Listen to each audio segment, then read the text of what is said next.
Welcome to a very special last day from this fantastic tournament, the first leg of this new tour, and we're on the final day. So the chess is going to be great with only one player being champion, and that's obviously going to be either Magnus Carlsen or Wesley So. So that's exciting, but I have to be honest, I'm a little bit more excited about my guest. So, which is it's a real honor, and I don't think we've done much commentary together. We may have done a little bit on Chess 24 briefly at one stage, but it's like I say, I know he's a massive fan. I mean, everyone's a massive fan of Yasser, and it's really nice to have you on, Yasser. So thank you very much for joining us to start with. Not at all, Simon. A great pleasure to be here. Hello, everyone. Thank you for inviting me to the Simon Williams Show, and I'm pleased to be a guest, Simon. It's great to have you here, and even before, I mean, we're having a chat, and I thought these chats are just so good. We got to start the show because they were brilliant, absolutely brilliant. And I mean, yes, so we were just mentioning like first of all, you popped in to a show when we were talking a little bit about this is in a previous day British comedy, and also how Britain kind of messed up the world a bit as well. So it's a combination of those two. Is that right? So, but Exactly. As I was mentioning, Simon, I felt I had license to agree with you, especially about the British wit, because my mother's British. I was born in Damascus, and when I was 4 years old, we went back to the old sod. My mother's from Nottingham, and I lived in Nottingham, England, from the age of 4 to 7 before the whole family went to the United States. And I had peeked in on one of your earlier shows for the Skilling Open, and then I thought, well, this is great because you were talking about British wit. I couldn't agree with you more. I just think it's brilliant. And I was raised on Monty Python, and I love Monty Python to this day. I think that they were decades ahead of everybody. And I think we also mentioned this show that I've on TV, on English TV, which is something I think it's actually called Why Does Everyone Hate the English? It literally it basically describes why all our neighbours, and not just our neighbours, but the French, everyone literally hates the English for one reason, historically or not. Exactly. Now, I don't want to take too much blame for that. I was born here, it's just one of those things. But it's it's a very funny program. I mean, I do you have any memories of Nottingham or your time in England at all that you can sort Oh, of recall? Or absolutely. yeah. Documentary turned comedy. I like it. I like it. Yes. Well, first of all, I remember very vividly that my world centered around a scooter. So for a lot of Americans, this concept isn't really adaptable because we really didn't have scooters. Now we have electric scooters, which are far different from scooters. So scooter, you just literally you you stood on it and you held up and you pedaled with your leg to move forwards. So a kind of a bicycle, but scooters, conkers.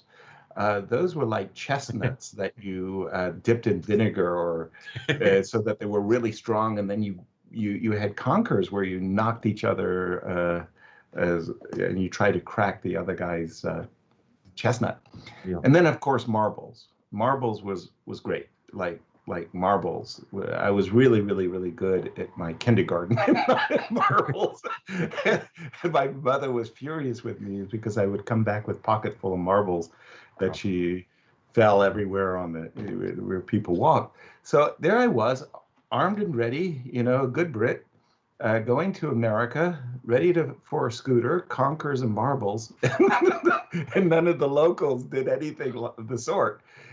For them, it was American rugby, football, Right. basketball, and baseball, and I became a fan.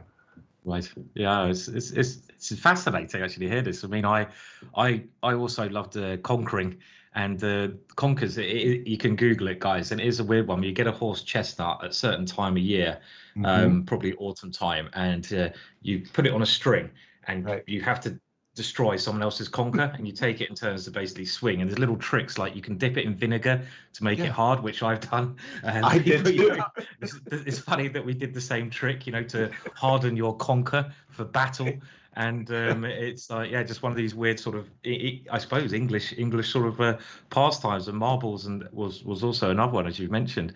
And the other thing you did say, Yasser, and we will have a look at the games today, guys. But remember, I wanted to keep it lighthearted today, and it's just great to hear these stories. I'm much more interested. We'll have the game on.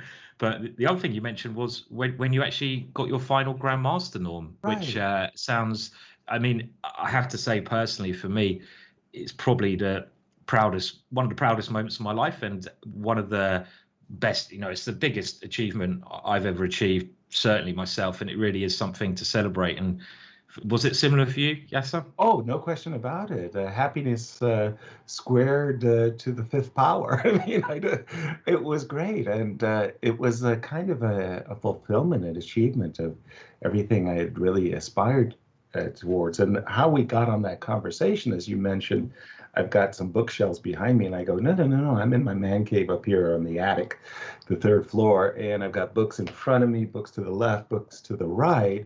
You mentioned trophies, and I said, no. In the Great Purge, my wife and I, we kept homes in Seattle, Washington, and in Amsterdam. And in 2008, we essentially centralized everything under one roof. But I had so many trophies that I basically gifted them all to the World Chess Hall of Fame, along with lots of very interesting chess memorabilia, score sheets, and stuff like that. So all the chess trophies that you see behind me are my wife. Got to be careful using the plural there. Exactly. I kept one, and that was a tournament I had won in 1980, the Hooghovens. What we think of Vaikamze and Tata Steel, they actually even changed their name to Chorus at one moment. But the Hooghovens, I got a trophy for winning the event, and the thing's about 5 kilos. I'm not kidding, and it's like this metal chessboard trophy with a chess pawn, and the thing is really, really heavy.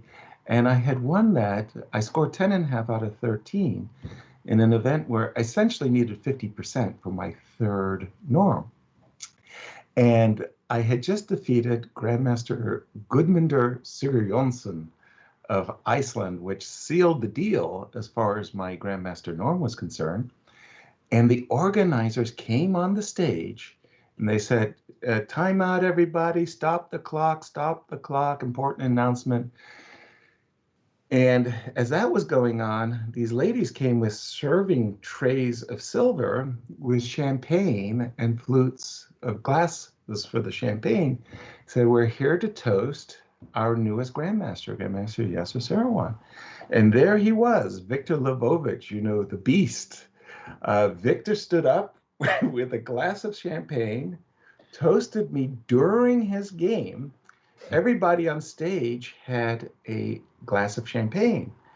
And the funny part was there was a guy at one of the amateur groups who had a problem. His opponent had made a touch move, and the arbiter didn't force the issue, so he came up to appeal to the senior arbiter who was manning the Grandmaster A group. And while he was making his protest, he got a glass of champagne as well.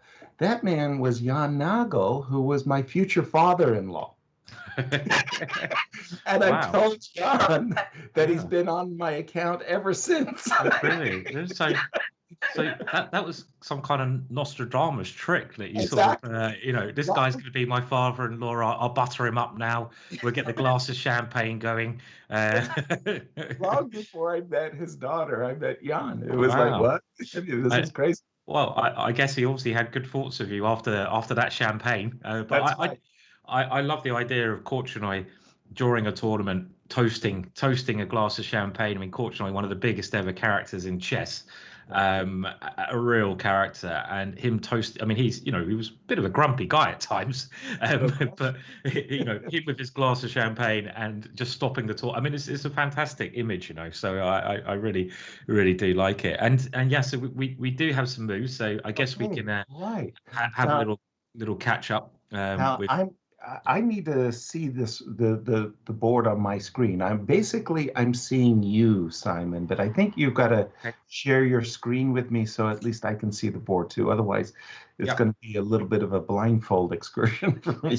That would be a little bit tricky. So okay, now what I've done, yes, I think I'm sharing it in Skype with the call between me, Lewis, and yourself. So if you it might otherwise I'll stop and try to open it again. But in Skype, I'm just having a chat with Lewis as well. Okay. If you I'm sure Lewis will get it for me. Having said that, Lewis will set up the thing. Having said that, the first day it was a whitewash, Simon. What do you think of that? 4 wins with white pieces. I mean, that's really unexpected, no? Yeah, I mean, it was such an exciting day of chess yesterday, wasn't it? I mean, it was never really see that many decisive results at this level. So it was. I mean, it was one win, the other guy bounced back, another win, they bounced back again. So it was it was really a great day of chess. And today, I don't know if we're going to get the same. I mean, the way these guys are playing, it's very possible, and we have to have a winner today. Exactly. There's no two ways about it, either with some kind of playoff or not. I'm just, by the way, yes, I'm just. I don't know if you've got Skype there. I know that Lewis has just sent a message. We'll get that sorting out soon. So he's done something. He's doing something, but I still don't see a chessboard. Funnily enough, I can open up the Chess24 and see his Skype that. Okay, I guess we can do it that way. Sure. I think also, Lewis, I'm just reading the message he's putting in. He said if you do, it should be in Skype. If it is possible to open up Skype, you might be able to see what I can see at the moment. Hopefully, we'll get there, guys. Don't worry, we can obviously see the action that's still going on the board, but that's another way that we might be able to see what's happening. I mean, the first thing I can tell everyone, just who's watching the game, a bit of a shock on move 1, really. On move 1, Magnus has played the Caro-Kann, which he doesn't do very often at all. He normally either plays the Sicilian, which he's played so far in this tournament, or E5. And the Caro-Kann is something he occasionally does in these structures. And we now have quite an interesting position. We just look at the current structure after H3 happened.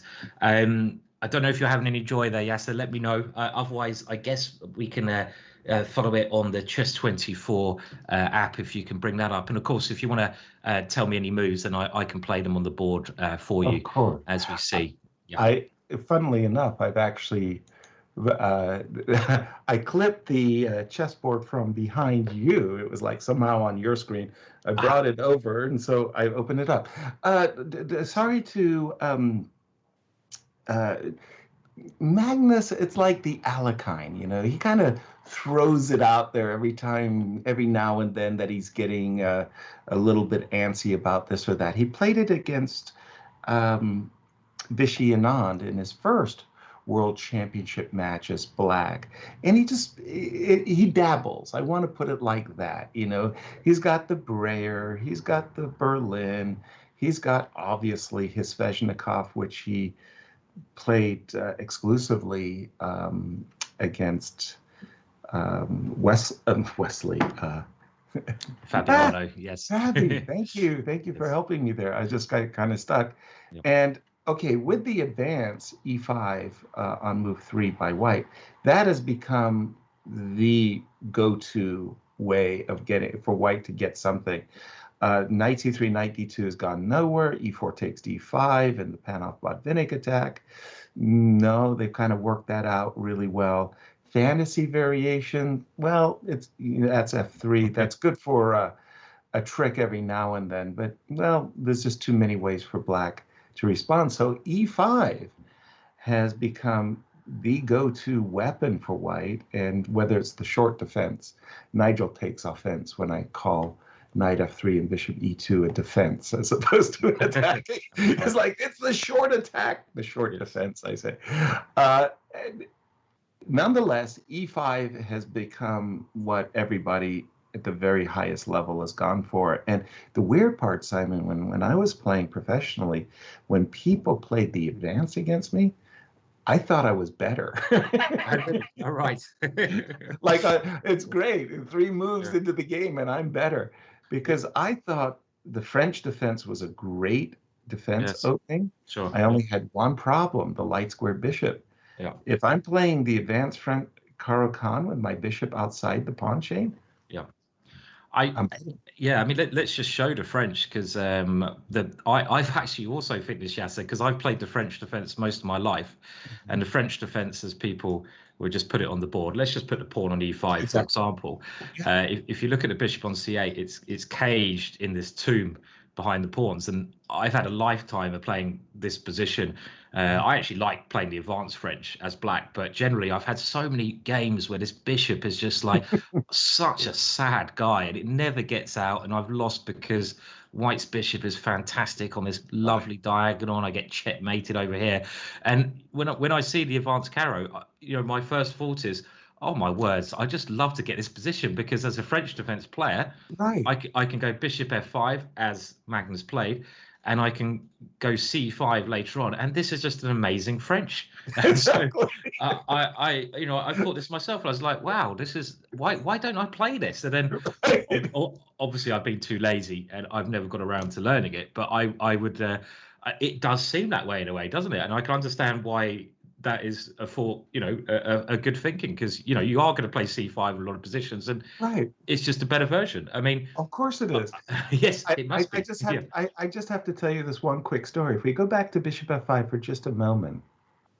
So at this point, when I was playing professionally, a very, very big discussion in this position evolved around the move h4, which was kind of weird, right? And normally people played h5 and so on. And another move, which was, I thought, kind of weird, was on move 4, pardon me, white played g4. And then it was sort of like bishop d7, and like you've committed yourself to g4, like why, right? And then the move that everybody really liked to play was knight c3 on move 4, so that after e6, people would then play g4, bishop g6, knight ge2, and literally books could be written on this position. I mean, because a lot of games started like this. So in the early days, after knight c3, this was hilarious. I played the move h5 as black against Dr. John Nunn. Big novelty. Yeah, he played bishop e2. I played e6. He played bishop takes h5. I played c5. I had the greatest French ever. Here we go. It's like wow. He played bishop e2. I played knight c6. And so, if you think about a French defense for a moment, I've got the open H file. I've got a good bishop. I got just like everything you want. And it's like one of the only games I ever lost to John Nunn. Oh, right. It went wrong, did it? It really went wrong. No. I mean, is that actually an indication that the French is just a terrible opening, even when it goes well? It's just an indication. Don't get yourself into time trouble against Dr. John Nunn. You'll regret it.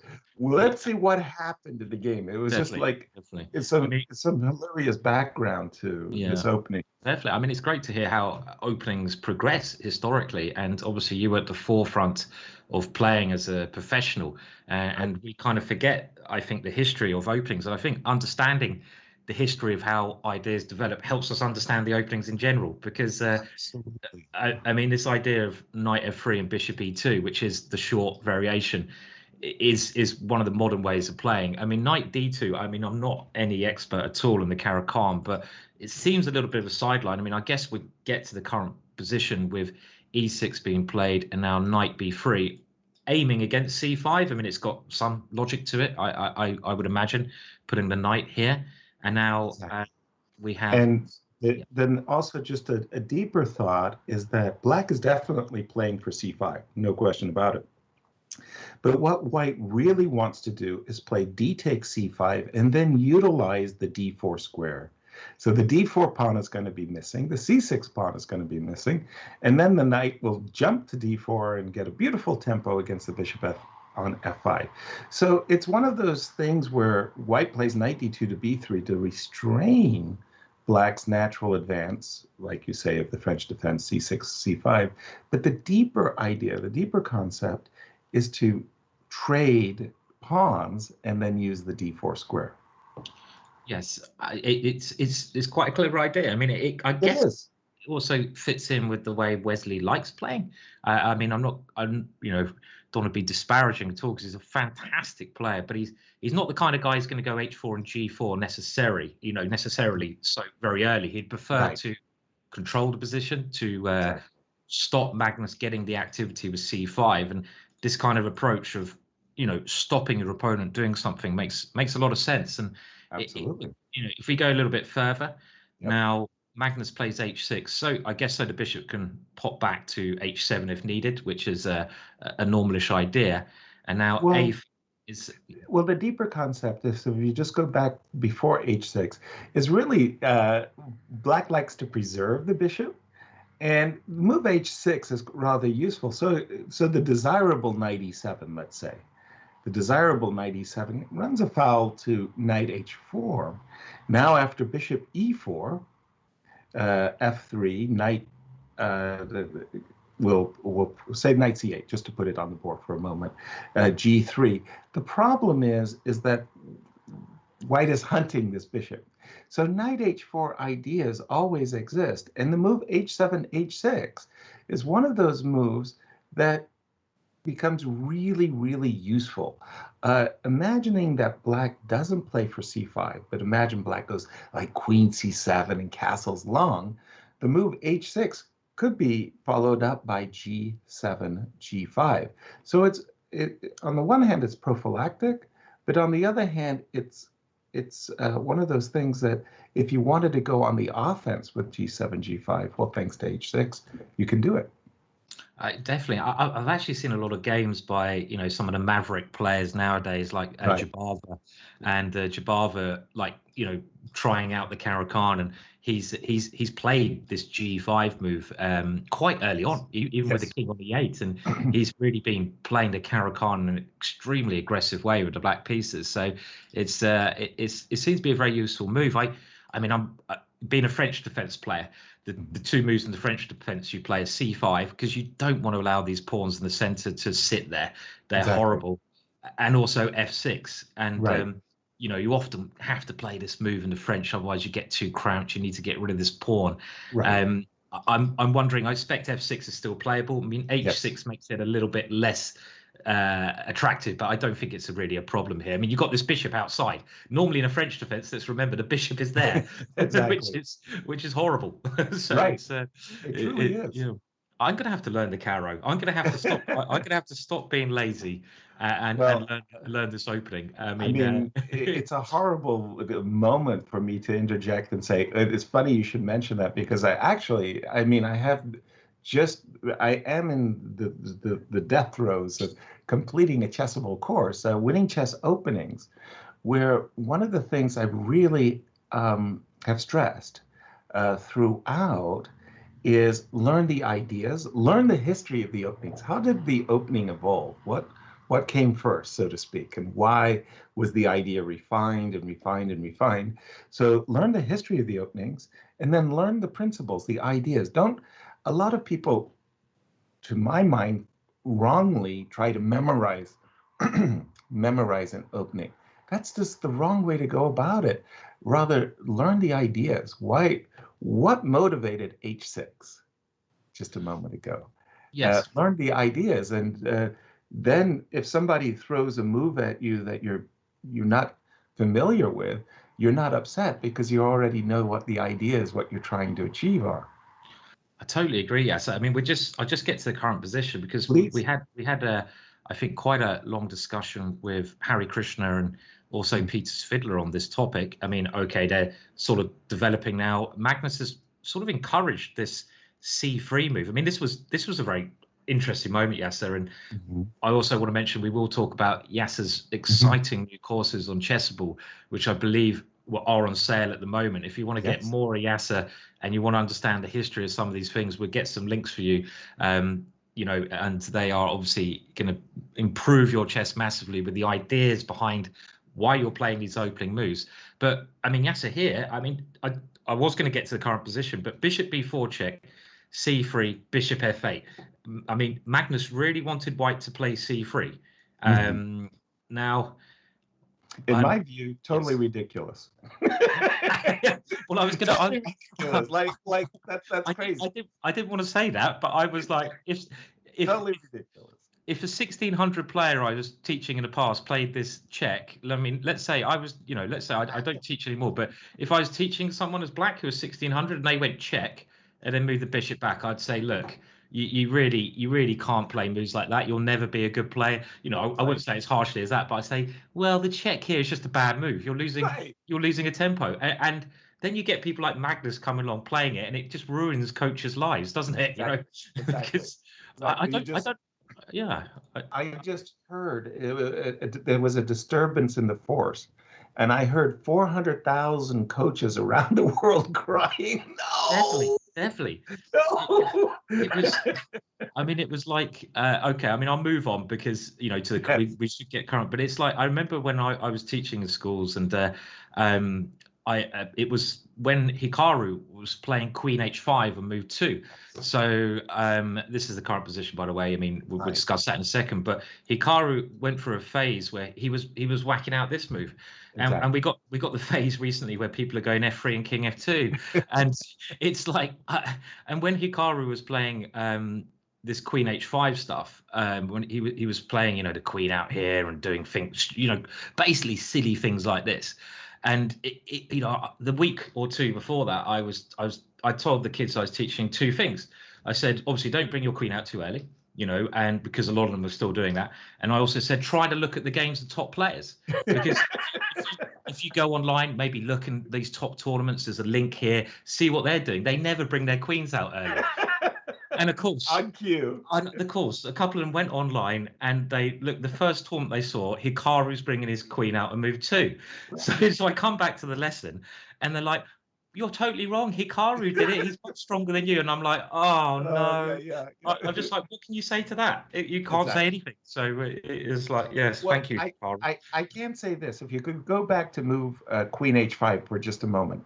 Queen H5 is a great move. Go back, put the queen back on D1 for just a second, because it's much better than another move that Hikaru played, which was king on E1 to E2. So I strongly recommend Queen H5 as a superior move to King E2.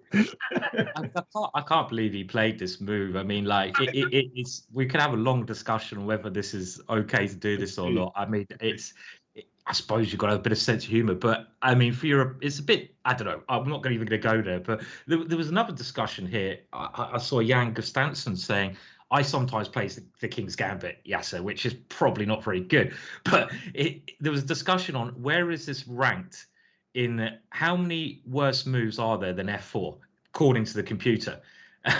So this is what you've got to think. On the rank of how many worse moves there are in this position, compared to F4, there's not actually that many, according to the computer. King E2 is one of them, right? King E2 is one. I mean, you've got Bishop A6 and maybe Queen G4, but this is still debatable. Is F4 worse than this one? Wow.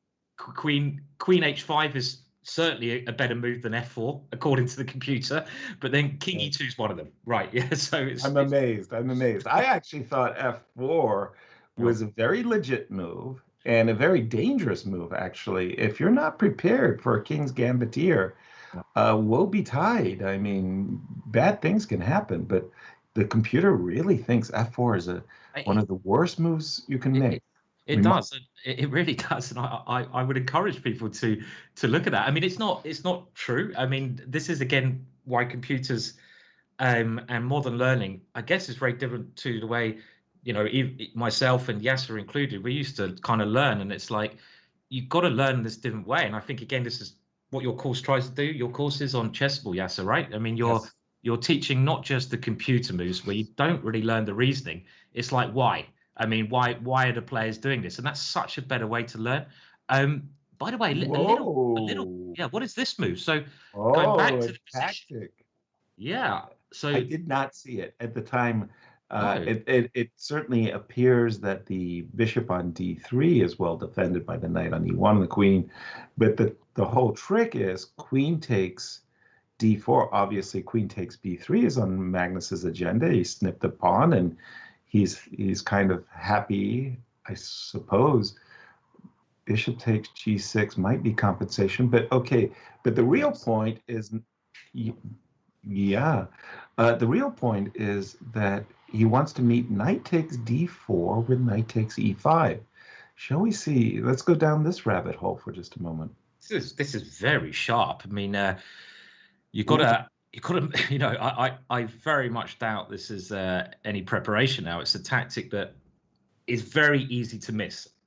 I mean, for even the top players, because I'm going to just go back to where you play c4. C4, quite a logical looking move, where you're just not really thinking. Well, of course you look at this one, but you discount it very quickly because of ideas of bishop takes g6, where the black king is going to be so weak. And sure. And after you take with a queen here, well, I wouldn't. I would probably miss this as well. Knight takes here played, and okay, we do actually have queen takes b3, but this knight takes e5, you pointed out, Yasser, with the idea of hitting the queen and the bishop, might just be quite good. So you've even got rook d8 coming, right? And things like this. But the problem is that queen c3 just runs right smack into bishop b4, and that's it. Yeah, I mean, black wins his piece back. No ifs, ands, or buts. So, what a tactic! I mean, I was about to say. I mean, I've seen a lot of tactics in the Caro-Kann, and goodness knows, I've caught my opponents and they've caught me. But this knight takes d4. Yeah, it's not common. It's not at all. No, I mean, this is very strange. I mean, okay, we have a couple more moves. We have queen takes. So Wesley probably realizing he has to go for compensation, based on doing a little bit of damage to black's king side, and at the moment black can't easily castle because of the knight. So okay, I say that, and of course he castles. It's white's move. White's gone queen e4. Okay, and now he castles. Right. At the current position here. So you've also got a little bit of a reputation as a pawn grabber. I remember one brilliant video that obviously the Chess Bra, I think it's the Chess Bras have done. I mean, you've done some brilliant commentary with those guys. And is it fair to call you? Can I call you a pawn grabber? Gosh, I established the Pawn Grubbers Anonymous. I am the founder and gold card carrying member. And Wesley, by the way, that was a brilliant move. Bishop takes h6. I mean, he got caught out just a moment ago with that fabulous knight d4, but bishop h6, queen takes g6 would have been a terrible for white. Knight takes e5, a perfect French defense. I mean, come on, look at this. We're missing our light square bishop. We've got the half open f file. We're a pawn up. The bishop is coming to c5. The knight on e1 is terrible. Black would have just been cruising towards a victory. But bishop takes h6 is really the move to throw white off track. Definitely, I love that move. It is. I mean, I think Magnus, as you can see, he's on fire a bit today. He's sharp. He's not gonna be an easy one to beat today. Just with this little tactic, which shows he's awake. And there was it is actually his 30th birthday today, and there's this picture on one of the social media sites. We're just after bishop h6, by the way. I will just keep up to date with the position. And one point is if it takes here, white at least has an immediate draw, but maybe not more than a draw. So it's interesting to see that Magnus doesn't even think about that, and he goes rook f5. He's not interested in a draw at all, which means he really thinks his position is quite juicy. After bishop e3, queen d5, and I can understand why. I mean, you know, it does look quite juicy. e5's weak.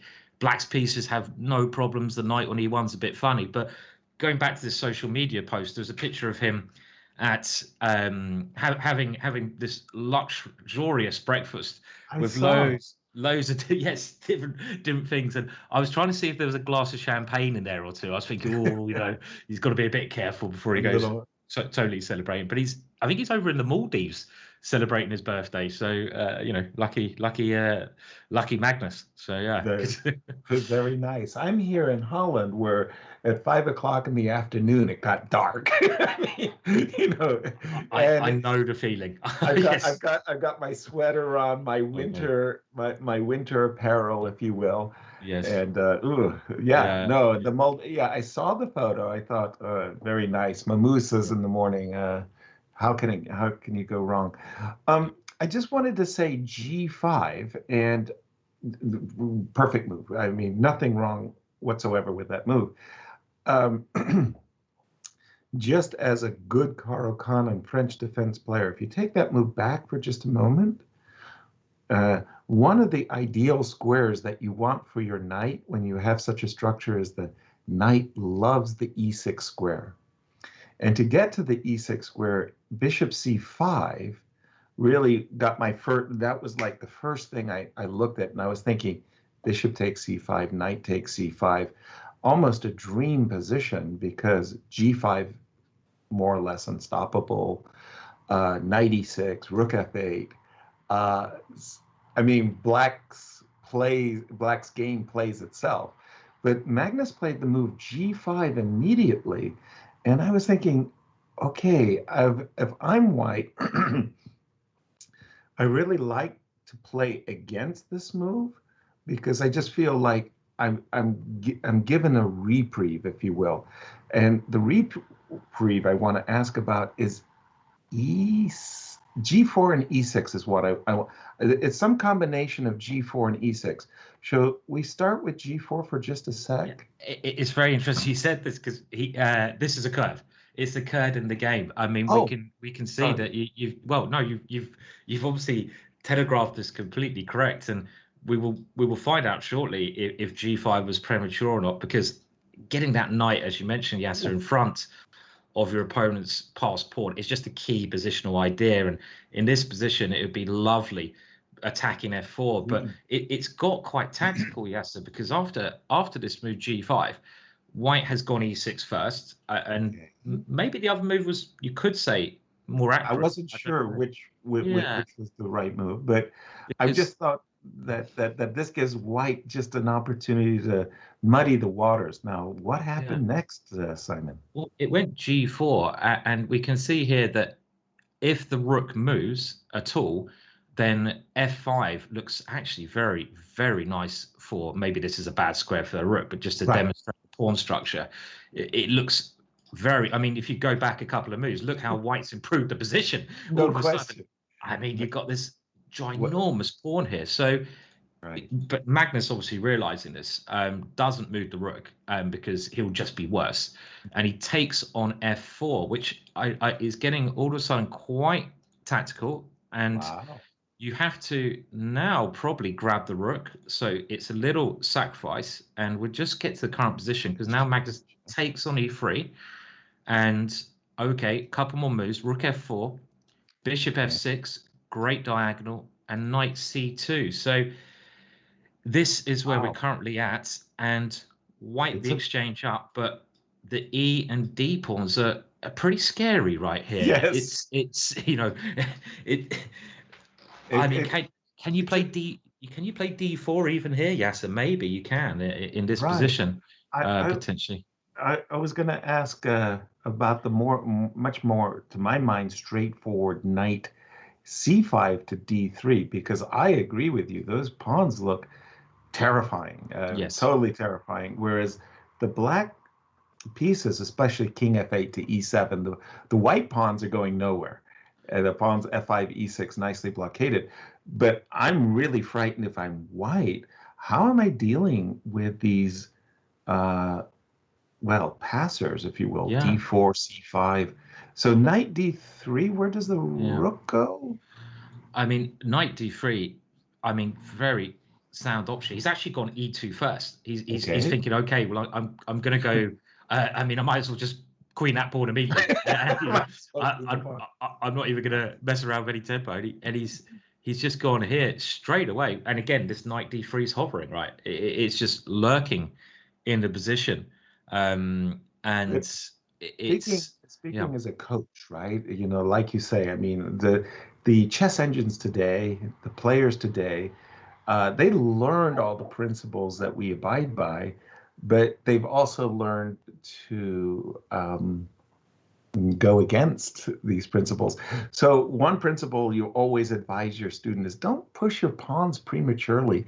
Keep them nicely grouped together, you know, protect one another. So the move E2 looks like a pawn that's gone too far, right? it does, but it's Look now what he's got. clarifying Nice. because White has decided he has to sort of play rook here, and Magnus's idea, as we're going to see, is that he's got this D3 tactic, and after some more simple exchanges, we get to a position here which it's the typical, I say typical position, but Magnus has bishop and knight for rook and pawn, and one thing we know sort of, I think, immediately is that bishop and knight's just much better than the rook, unless you get into some certain endgame positions. But it looks, I mean, to me, these pawns are not going anywhere. You've mentioned king coming to e7, Yasser, maybe the rook coming to h8. The knight and bishop look very good. Am I allowed to say winning for black? Is that possible? I mean, yeah, I think it's winning. Rook d8 is a very, very good move, but you know, when you realize that rooks to be effective need open files. And the D file is the open file, and this rook d8 is really good. The thing that I was thinking about was that I wanted to plug up the D file by putting my knight on d4. So I was about to hammer the table for knight b3, rook d1, knight d4, which has a nasty effect of also forking the rook on c2 and the pawn on f5.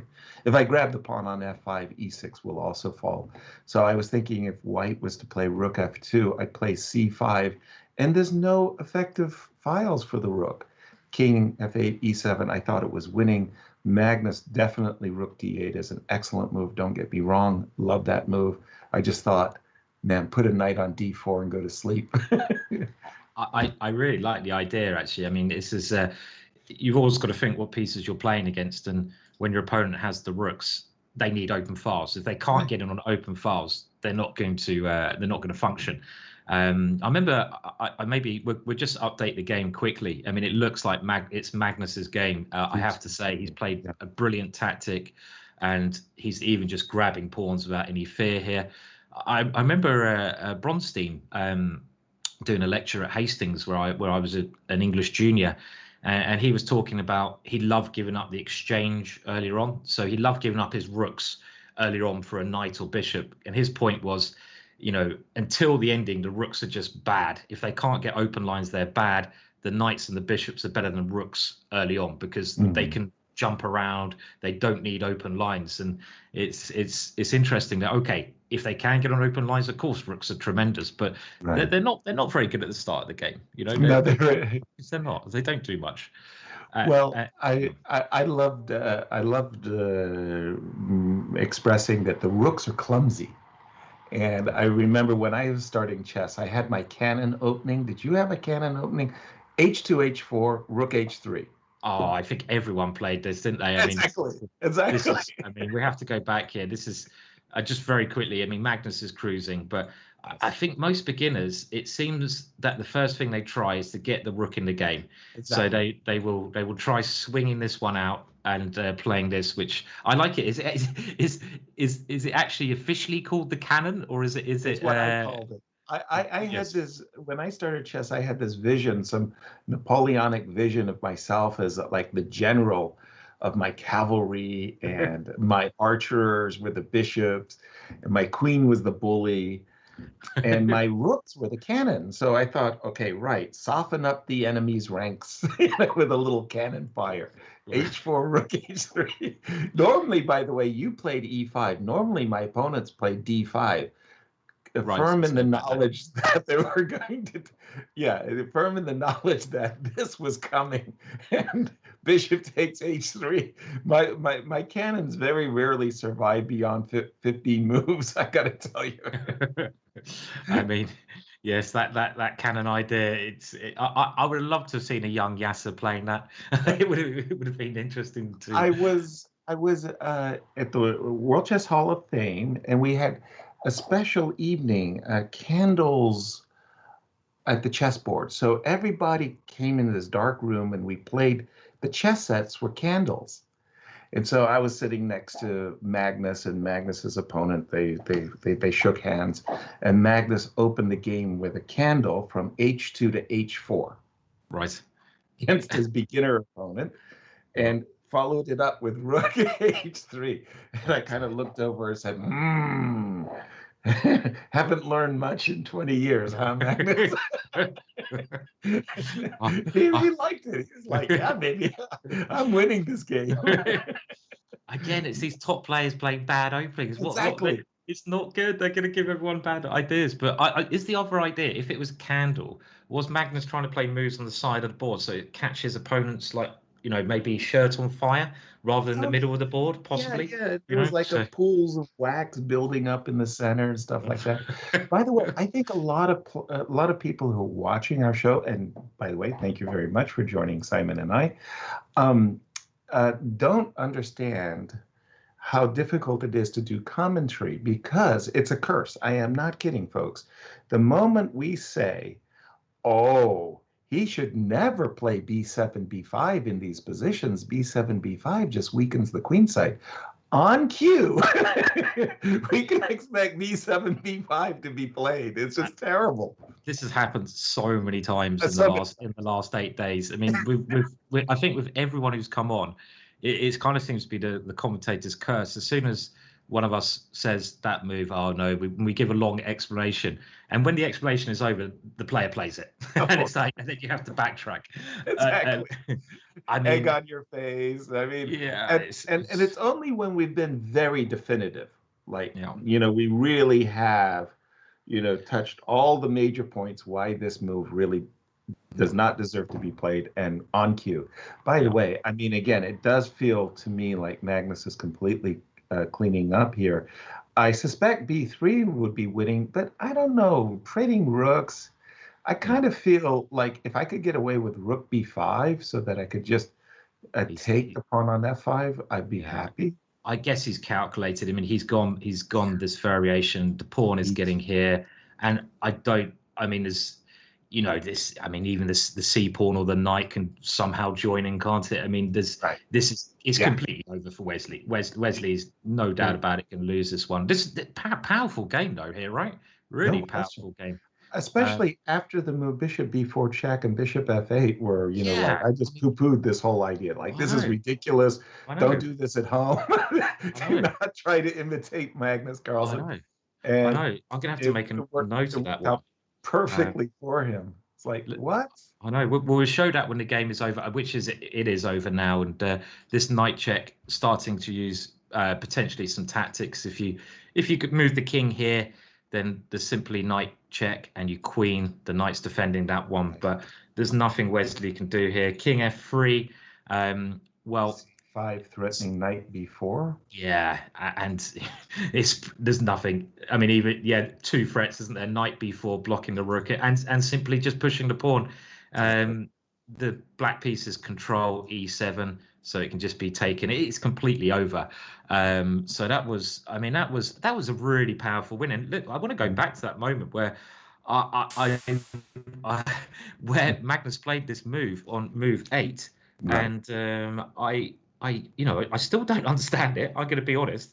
I'd love to ask him about this one in this normal position. I mean, it kind of seems to me that White's going to play c3 anyway. Right.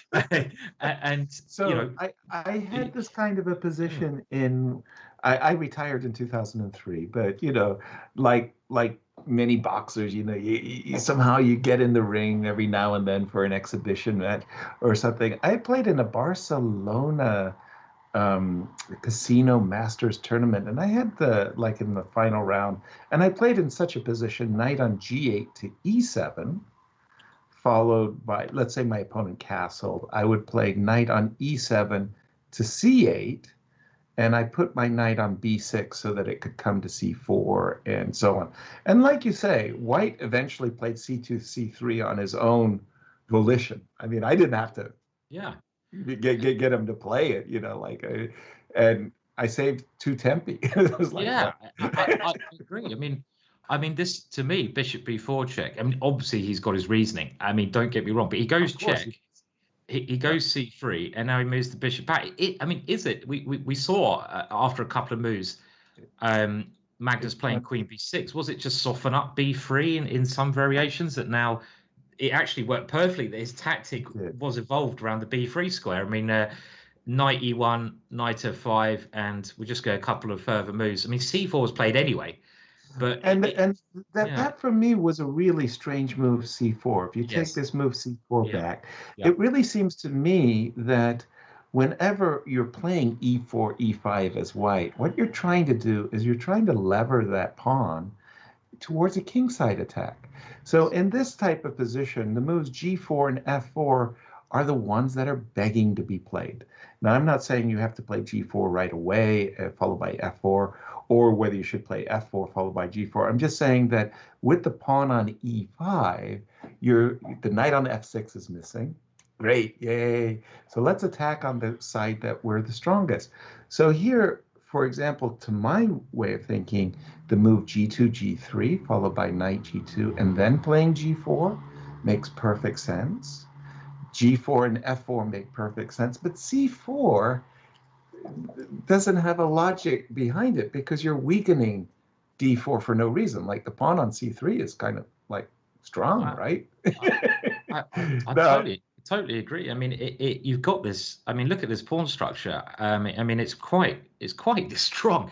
And from my time playing the French defense, one of the reasons as black I play, well, you have to play c5 or f6, is to do something about this pawn structure, because if you allow that white pawn structure to remain there, it just gains space. It gives white a kingside attack, a pawn on e5. It might have been Alekhine who said when you have a pawn on e5, you should always go for a kingside attack because it just cramps the opponent. So why do anything with this lovely structure? Why don't you at least wait until black does something himself and prepare for that? So it does seem, and it was maybe the big error here.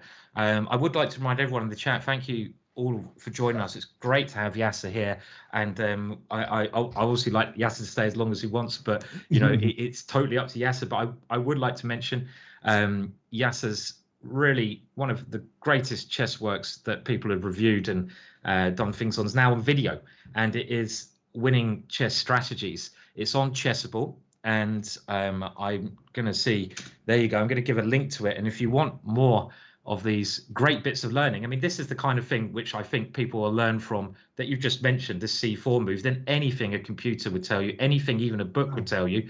And you're going to get this in the video series there. So please have a look at that link and, support Yasser and get to the better chess level. So that's the thing to do. So check it out. And that's, I mean, the book you've done, Winning Chess Strategies, when did you first write that book, Yasser? Well, actually, it has a very nice history. So I did what is called the Play Winning Chess series. So it's a series of 7 books, which I'm converting slowly but surely, because the work is considerable, into chessable courses. So I've converted Winning Chess Strategies, Winning Chess Tactics, Winning Chess Brilliancies, like I mentioned, of working on winning chess openings, and before too long, all the books in the series will be converted.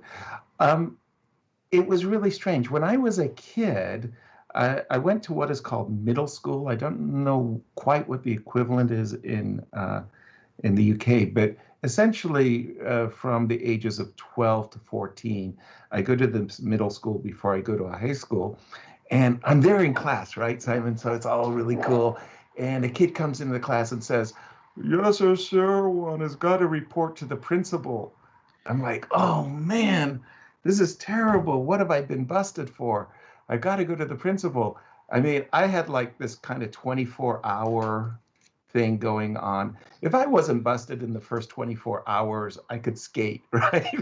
Like the crime is over. So I have to go to the principal's office. I go to the principal and he goes, "Yes, sir, I understand you're a really good chess player." I said, "No, I'm really not that good." No, you're a really good chess player. No. Sorry, principal, I'm not that good. I want you to teach chess. I was like, "What?" I want you to be the teacher in the classroom and teach chess at Meany Middle School next year. I go, "You're serious?" He goes, "Yeah." I go, "I get to give the kids grades?" He goes, "Yeah." "Do I get to give myself a grade?" I go, "Yeah." I said, "I'm going to give myself an A." He says, "Yeah, you deserve it.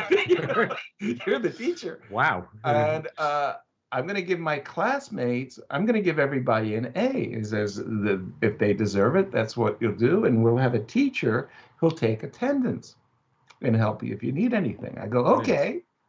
Brilliant. So now I got to be a teacher. And I start the first day of school, man, I'm not kidding. There were 7 kids in the class. And, kids play truancy, they don't all go to class. My last day of class, kids in the hall who are missing other classes, we had 42 kids in my class. Wow. Okay, Wow. everybody got an A. That's awesome. Yeah.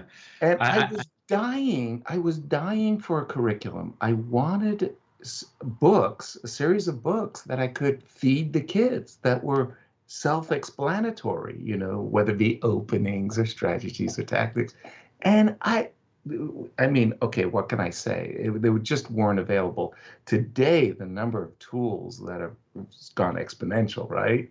Yeah. And so that's what the Winning Chess series was all about. Was teaching chess in a very I want to say structured way, but really with a lot of verbal lessons, understanding. I don't want to just say G4 exclamation mark in this position and move on. I want to tell you why the move G4 is a good move. Yes, sir. I sorry to interrupt, but it's really, this comes to what we were saying yesterday, and everyone who's on exactly the point, which I think people at home forget. I call it the whys. And the whys are, you only get this from good instructional books and videos. It's why G4. And you've got to be able to verbally yourself, I feel, when you're playing, answer that question. So you've got to say, well, I'm doing this to get a kingside attack, blah, blah, blah. If you're just playing it, you don't know why you're playing it, which a computer won't tell you why, but Yasser's course will tell you why. You're going down the wrong rabbit hole. And that's why it's so important to have resources like your books available and videos. And what sort of ELO range would you say they're ideally sort of? Absolutely, no question about it. Something in the 1300 to 2000. So really the class player. And I feel like it's the class players that have the hardest times understanding and improving. And when you're like a master player, you really have some really good ideas of how to train, how to study openings. It's like you've got a very sophisticated understanding of chess, and there's so many tools, the databases and the chess engines that can help you. Whereas I think if you're 1300, 1400, 1500, 1600, people in that rating range are always coming to me and saying, how do I study an opening? It's such a simple question, right? But how should you study an opening? Now, to me, one of the great tricks for studying an opening, and it was really hammered home to me by a recent interview of Chris Ward. So Chris Ward, chess grandmaster Chris Ward, was explaining in this podcast interview how he learned the Dragon Sicilian. It was his very first opening that his chess teacher had taught him. And he never moved away. It was the Sicilian Dragon forever. And it was like the one opening that he learned, and he just got better and better and better until he perfected his Sicilian Dragon. Let's say knight f3, d6, d4 takes, knight f6. I just flipped the board because I have to also say, yes, I mean, this is an opening that you play as black, and I think every English chess player that I know has played the dragon. Exactly. This is the Sicilian with G6, and the reason they played the dragon is probably due to Chris Ward mainly. It's due to Chris Ward's influence, and because it's got a cool name. I mean, it's got a very cool name. I mean, would you rather play, I don't know, like let's say the Berlin, nothing against Germany, of course, but the Berlin or the Dragon. I mean, Bruce Lee's cool. You want to be a dragon, I'm going to play the dragon, right? So you want to play a Rubinstein French? No, I want to play the dragon. Exactly. You can tell your friends I play the dragon, you know, when they ask you, and they're like, yeah, definitely. So this is my point. Then my point is, somebody like Chris Ward, who's played the dragon his whole life, you need a guide. You need a personal guide, and you've got to think of Chris Ward as your guide to the dragon. This guy's played thousands of games. I mean, blitz and training games and tournament games. He's devoted himself to certain critical positions of the dragon. Don't waste your time 100 hours trying to be sophisticated on move 8 or 9. Follow your guide, and your guide will be Chris Ward. Now, if you want to play the Najdorf Sicilian today, I'm looking at MVL. I'm saying, MVL, man, you got to tell me what I'm going to do when my opponent plays Rook G1 in this position. And I'll look at the games of MVL. What MVL? What do you play? The guy plays H2, H3. Why should I spend 100 hours, trying to sort it out when I've got a guide? So I think one of the really great ways of becoming an opening expert is to pick a guide and follow them. You want to play the Grunfeld? Nepo looks pretty good. MVL looks pretty good. Gadakamsky looks pretty good. Those are pretty good guides, right? Now, for yourself, Simon, when you were starting, did you understand that concept? You just said Chris Ward made an impression on the UK crowd. You understood that Bobby Fischer played the Najdorf Sicilian.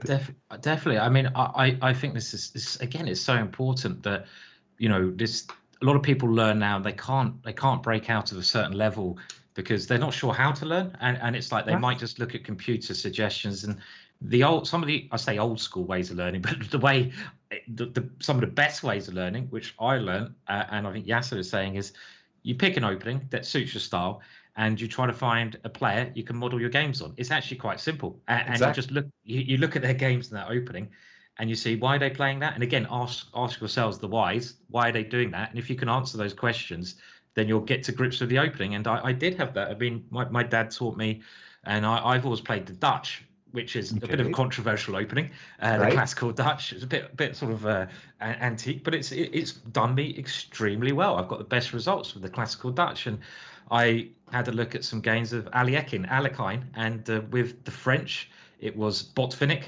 So Botvinnik, and he had a very, in the world, lots of world championship matches. He played the French, and especially the Bishop B4 line. So I studied his games there. And when I was white, I always played the Botvinnik English.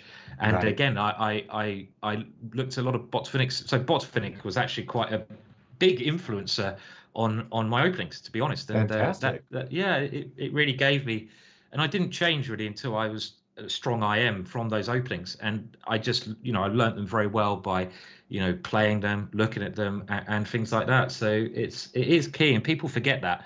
They just when they're trying to learn, it really is important to learn in the right way and think about how you are going to learn. And like we say, with Yasser's great knowledge, do remember his course, I would like to mention, is on sale, his courses. So that is a great way if you're in that ELO range.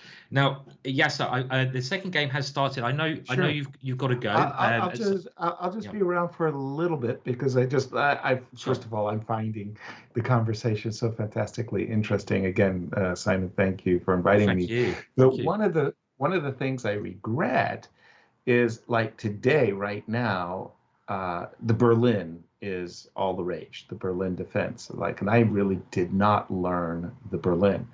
But when I was around, what was really the rage also was the Marshall Gambit, the Marshall attack.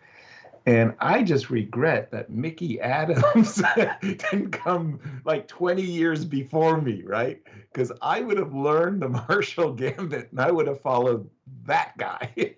Mickey is amazing in the Marshall Gambit, and you can't find a better teacher. If you wanted to learn the Marshall Gambit is black, look at Mickey Adams, look at Lavona Roney, and then look at John Nunn, and you're all set. It's simple. It's true, isn't it? I mean, you don't even need to learn the latest theory as such, because the practicability of you always getting the position you've remembered over the board. I don't know, in my experience, it does happen sometimes, but it's much more useful to think, okay, Mickey played that idea. I can remember why did he do that? Oh, right. Yeah, I can see the idea here. I'm going to do that idea. And the practicability of getting the results for using that is so much higher. I mean, Mickey Adams, he's just to mention him, obviously being an English player myself, English from England, for the pros and cons, as we've said earlier. Good comedy, but maybe a bit of interesting track record. Interesting being okay, but Mickey Adams is one player I really have so much respect for, because he's quite different to me, Yasser, the way he plays. I mean, I'm a bit like, you can see what I'm doing. I'm going for your king, but when Mickey plays, it's like I watch his games and I'm like, he wins against some 2700, and I'm like, what did he do? What did he actually do there? I don't understand how he just won. And it's like, outplayed his opponent. Nice. I know, and it's like, to me, it's the people who make winning look so easy, and people think, oh, that game wasn't so interesting because it was so easy, that I'm really impressed with, because it's not easy. There's loads of stuff going on in the background, but they make it look easy, which I'm most impressed with. Yasser, did you have like a chess hero yourself, or someone you really looked up to? Of course. And in a sense, it was a kind of series. Okay, when as an American, you got to say Bobby Fischer, right? So like, there was a recent on ChessBase. There was a very nice article about Bobby's moves, knight takes d7 against Tigran Petrosian. And as I grew up in chess, after Bobby Fischer had defeated Spassky, I would be looking at Bobby Fischer's games, and I remember it very, very vividly. This knight on c5, this monstrous knight on c5 captured this bishop on d7, and I just went, wow.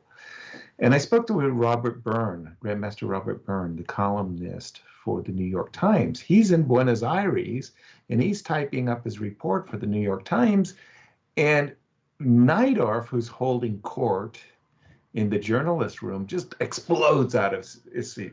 Schwein, a pig type of move. This guy knows nothing. He gave up such a caballo. This knight is like the greatest knight of all time for this stupid bishop. And Byrne was like, hunched over because the great Najdorf was criticizing Bobby's move. And all of the Soviet team was smiling, and they came to Robert and like were poking at him as he's trying to type up his report. And they go, what do you think of your guy now? Huh? And it was like, golly, what Robert couldn't express, because he didn't want to get into a fight, was that for Bobby, bishops were better than knights. End of story. That's it. That was the way Bobby played. Right. And for Bobby, knight takes bishop was like putting a nail in the coffin. He's taking off a better piece for a lesser piece. And, like 10 moves later, there was Efim Geller with his mouth wide open saying to Robert Byrne, he plays so simply. I think for a lot of people, we looked at the result of the game and we said, wow. That confounds our understanding. I think everybody would have played a2, a4 instead of knight takes d7.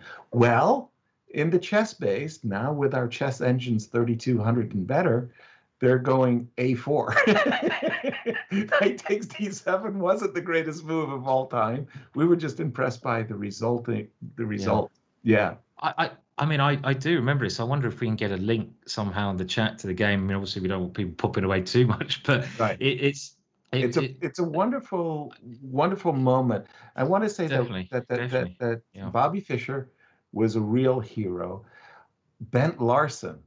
Bent Larson. You know, the Great Dane. The Great Dane, yes. Yeah, the Great Dane. If you just have to understand Bent Larson just a little bit. I'll just give you a very, very brief story. I was playing in Buenos Aires, Argentina, in a little town next to Buenos Aires called Morón. It's actually, the English spelling is Moron or Moron, but Morón. And it was an amazing tournament. I'm not kidding. It had like $200,000 in prize money when, you know, $50,000 Swiss was a big event. This was like a 200,000 Swiss, and like everybody was there. It was like an incredibly strong tournament. And the number 3 player in the world by rating was Ulf Andersson, and he's playing white against Bent Larson in the last round. I'm a half a point behind him, right? And I'm just begging Bent Larson as black to make a draw with Ulf Andersson so I can beat my opponent, Grandmaster Daniel Campora, and tie for first with these guys. And sure enough, there's Ulf going c4, knight f3, g3, castles, as solid as he could be for 14 moves. He makes the most normal, decent move on the board. He's slightly better as Ulf. And Ulf says, I offer a draw. Instantly. I mean, it came in a nanosecond. No. Just like, yeah. I wanted to reach across the board and shake hands with both of them. Like, come on, guys, make a draw. Make a draw. This is like Bent all over. Yeah, I mean, Bent Larson was just he was famous for his fighting ability, right? But I mean, that must be really frustrating for yourself, who wants the big prize money. You want, exactly. We've been in this position. Both of us are playing chess. Obviously, Yasser more than me, but many times when you really, in the last round, you're really wishing results to go your way, because the money is important. You've got to pay the rent, and if these guys on board one draw, you can catch up. You might get like £5,000 difference. So I can imagine how you felt when that was like no. So, but it was so instant. And again, this was the number 3 guy in the world. And actually, it was pretty funny because I ended up winning $23,000, which for me at the time was a very, very nice prize money, right? And they paid it to me in cash, like today, PayPal, Bitcoin, I don't know. I mean, everybody just gets their money, you know, electronically traded. I carried cash. And I went Buenos Aires, Miami, Seattle, and I arrived in Miami, and I get this little customs declaration that everybody has to fill out, you know, check the boxes. And I come down to this place where it says, are you carrying more than $10,000 in cash? And I'd always check no, but at this exact moment, I had 23, so I checked yes. So I come to the customs guy, I give him my declaration, and he goes, well, how much cash are you carrying? I said, 23,000. And he goes, well, why are you carrying so much cash? I said, sorry to interrupt, but I'm just thinking, so did you say, what airport were you flying into? Miami. So I'm just thinking, in the what year was it? The 80s, the cocaine boom, 1981 or something. Right? Okay, so I'm just thinking the 80s. There's a lot of drugs are going in and out of Miami. I'm getting there. You're arriving probably with your cool look, your Bermuda, with like, you know, you fit in perfectly, a bit of bling maybe on your arms, and you've only got over $20,000. I can see where this is going. You know, so the guy says to me, "Why are you carrying $23,000?" I said, "Well, I just won a chess tournament." He said, "Really?" I go, "Yeah." He said, "Well, I don't hear that every day," and he just stamped it, and away I went. So later, just like you said, I was thinking about it. I'm thinking to myself, "Yeah, sir, you just transferred through probably the one place in America that's known for its drugs." And you're carrying 23. You're lucky they didn't pull you out and strip search you. What were you thinking? I can see them now. It's funny how, I mean, you mentioned this at airports, and we had this, I think it was even Peter Svidler, Yasser, and we were talking about going through airports, and, you know, myself, you know, I often get stopped probably because of the big ginger beer, and they often ask, what are you doing? And as soon as you say a chess player, even nowadays, they often have a look at you and they just stamp you because they're so confused. Exactly. they're like, you play chess, and before they like, you know, really work it out, they're like, oh god, I can't deal with this guy, and they just stamp you. So if you are actually an international criminal, if you go and you say you're a professional chess player, it's not a bad cover, I feel. Yeah. Right. Right. Now, the other thing is, and we spoke about it before I came on the show with you, was I was born in Damascus. So as soon as I show them my passport and they see Damascus, we get to play, 20 questions. So I carry one of the play-winning chess books with me wherever I go. And they go, what do you do? I say, I'm a chess grandmaster. They go, really? I go, yeah, and I'm a chess author too. This is my book. And I mean, it's almost comes with the passport, right? Like out comes my passport, out comes my book. And on the back, they've got this beautiful picture of me as a young man. And I go, yeah, this is me. And I go, they're looking at this chess book. And like you said, they just kind of shake their head and they go, man, this is deep undercover. Yeah. If I'm lone wolf, man. I know. Literally, if this guy is actually like, I don't know, terrorist or whatever, drug dealer, it's like he's a dangerous one. I can't deal with this level of sophistication. Right, getting a book, having this cover, just go through. I can see what's happening. Yeah. Now let's go to the game, because they've actually repeated a game that they played yesterday. That's right. Yeah, and this position, as you say, Yasser, was played yesterday, and here Magnus won the game, and he played Bishop E3. And it's often to be honest, yes, we're again commentating yesterday, and me and Harry Krishna, we were, I think we're both in agreement that you're playing Magnus. Magnus loves a small grind in a position, and you're playing this opening, which obviously Wesley So's prepared incredibly deeply. Exactly. I mean, Harry was saying, okay, well, he's prepared it well. He was equal. It's okay. I was kind of not really disagreeing, but I was thinking, like, I would never play this against Magnus. I would rather, I don't know, play any other thing than this position against Magnus, because it feels like you're playing into his hands, right? I mean, right. No question about it. I mean, the simpler the position, the better. For Magnus, he loves his endgame grinds.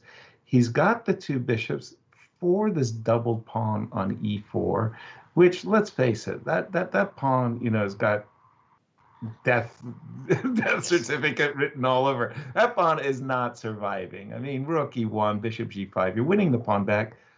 Why would you give Magnus a position that he adores? He just simply loves to play. Yeah. I'm okay.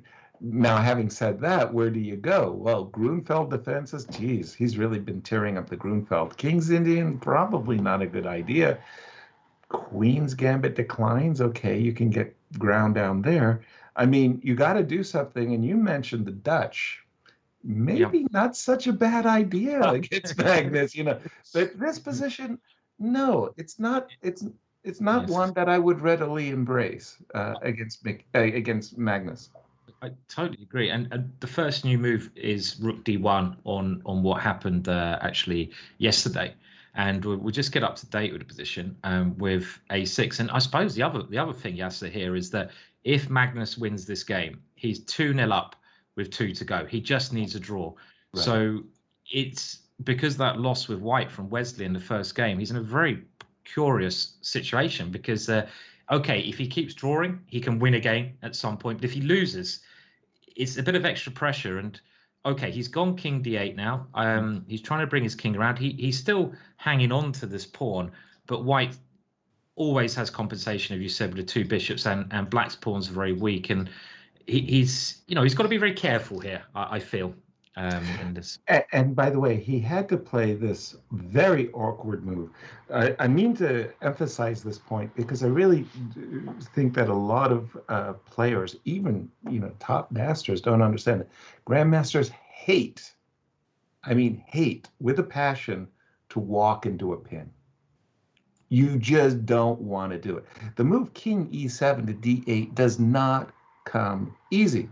It really is because you've got nothing else that you can do. The desirable King F7 just fails to knight takes E4. Oops.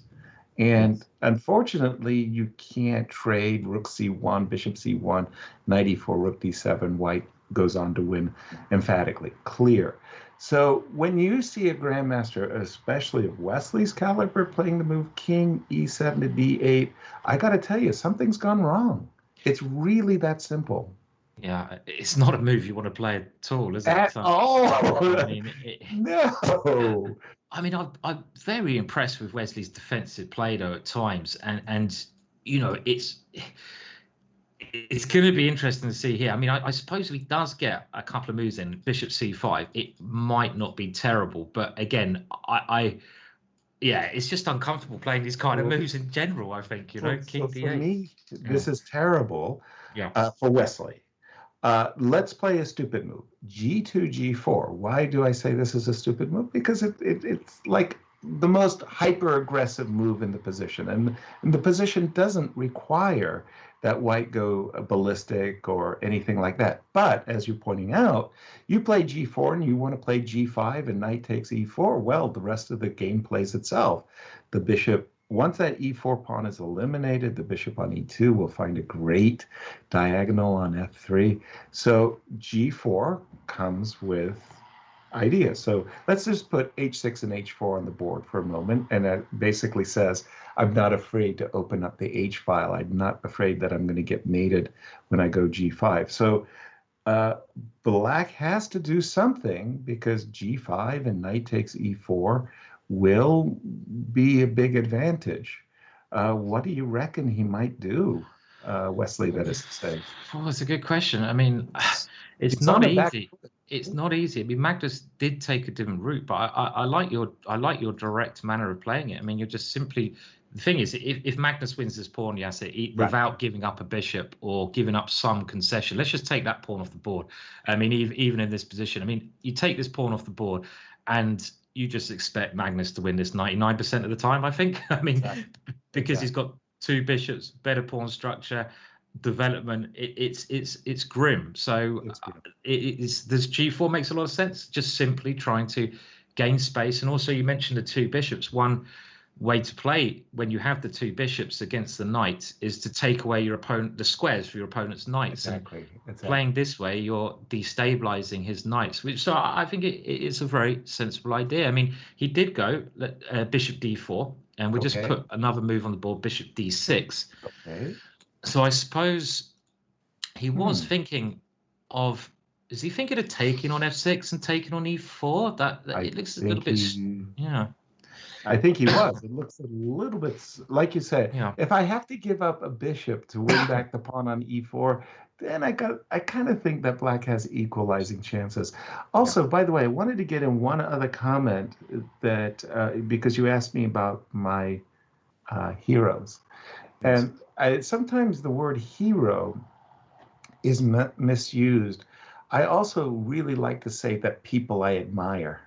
Right? Like, so for me, you know, Alekhine was a kind of someone I didn't admire, but he was a bit of a hero. I'm trying to make a separation there. But when I was growing up in chess, the guys I really admired, funnily enough, were some of the junior players of the United States.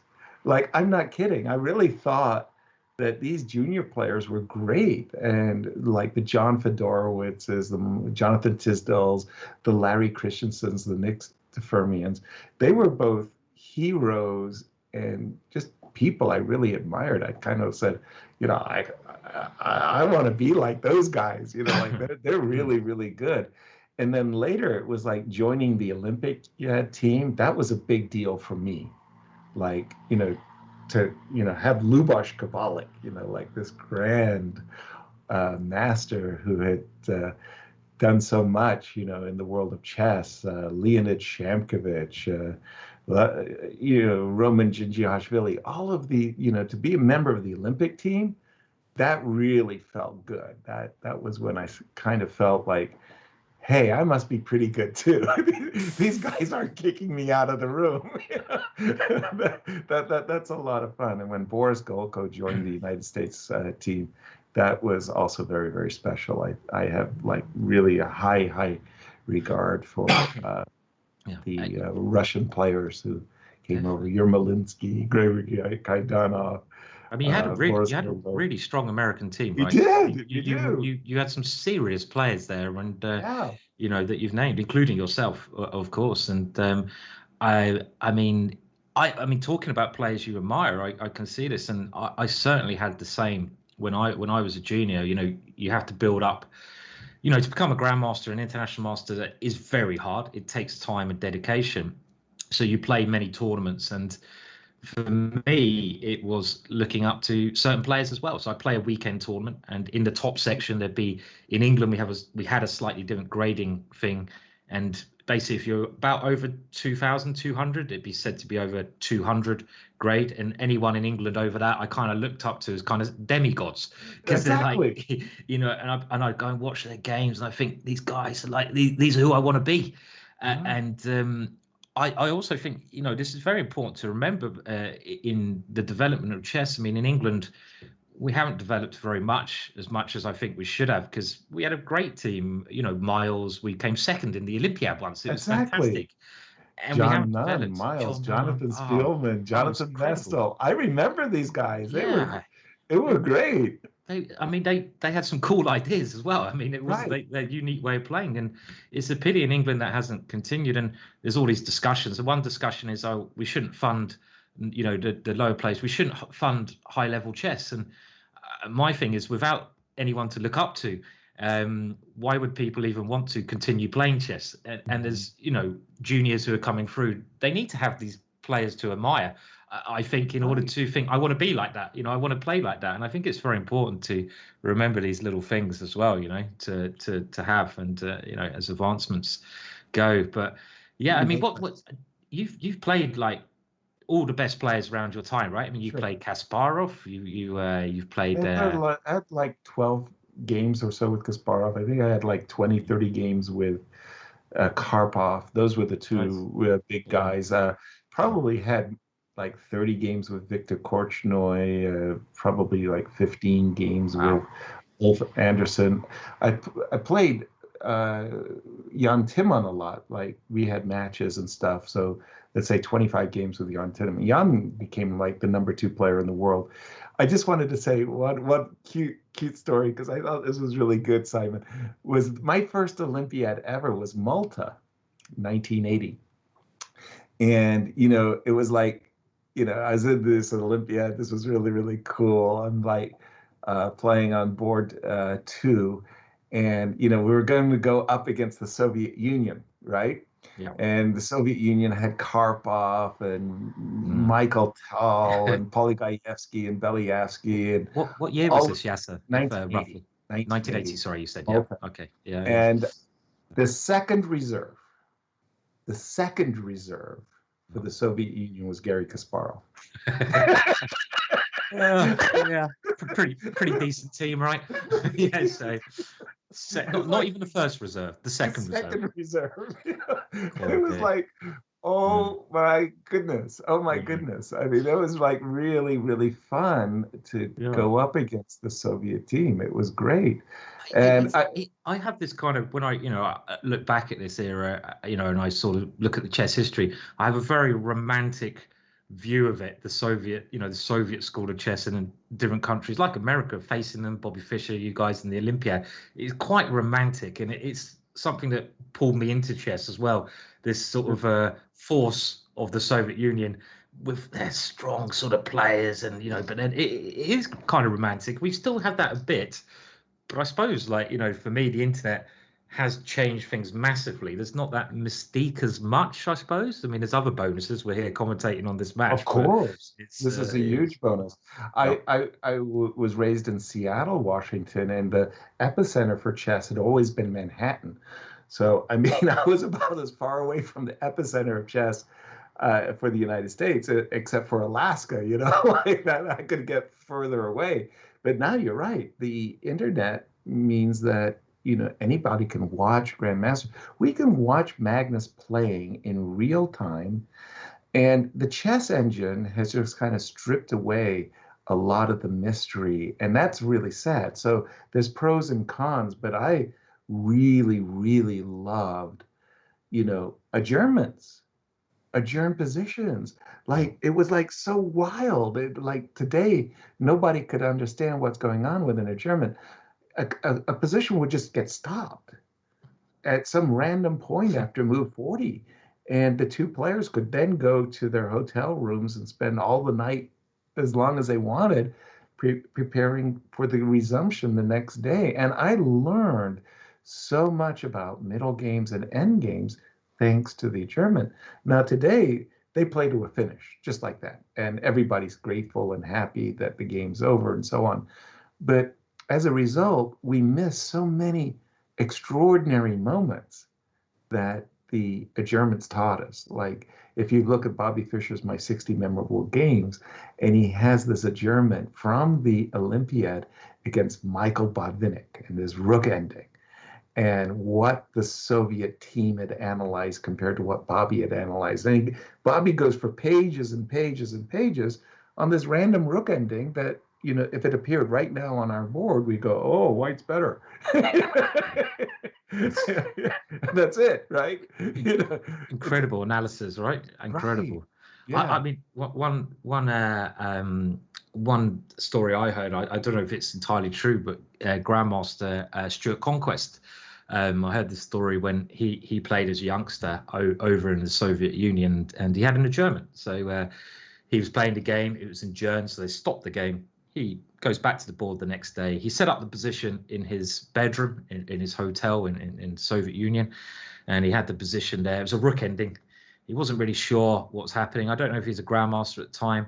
And this cleaner came in, this old Russian lady, and the old Russian lady came in the room, you know, in his hotel room while he was looking at it. She looked at the chessboard, and she did something like, phew, and she just suggested some move. Went back to cleaning, and he looked at the move that this cleaner had suggested, and he was like, and he looks at the cleaner, and you know, she didn't speak any English, and he looks back at the board, looks at the cleaner, and he's like, yeah, actually, that's not a bad idea. And you know, the cleaner leaves, and he ends up playing the move, and he wins the rook ending.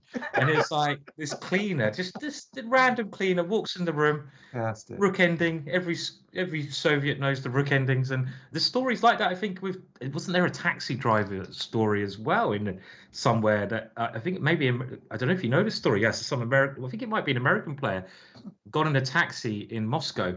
And the taxi driver was some Russian grandmaster, you know. It's like he was stronger than the guy going to the tournament, and it was like, you know, it was just random. So those types of stories abound. They really, really do. But where I really like them best is the border control, the customs officer, right?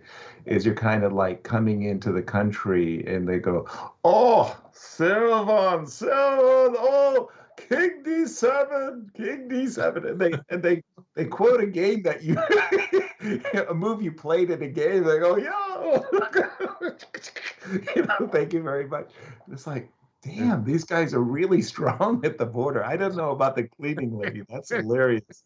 We'll have to get Stuart on your show to confirm. It'd be nice to know that. I mean, I've heard these, there's some things like that have definitely been going around. I have to try to work out this one with a taxi driver. I'm sure I've heard something similar, but also I mean, again, it's very nice to have you on, Yasser. Do let us know if you need to shoot at any time. Sure. Of course, I'll probably be making a graceful exit sometime very, very shortly, but I want to say I'm not impressed by what Magnus has done. He's gone knight a4. Yes. He's gone bishop d4. He's gone bishop d4 back to e3. Yeah. Now that the knight isn't on a4, isn't he begging black to play the move knight f6 to d5? You played the move before I could even mention it because it's a...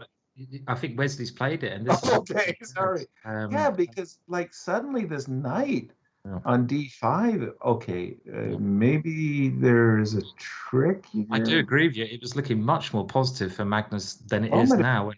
And, I would also like to say, obviously, just in the chat, if you do have any questions, last questions for Yasser before he goes, can you go on the Discord channel? So do join up the Discord channel.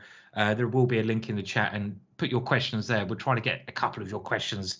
You know, it's your chance to ask Yasser something. You don't get that often.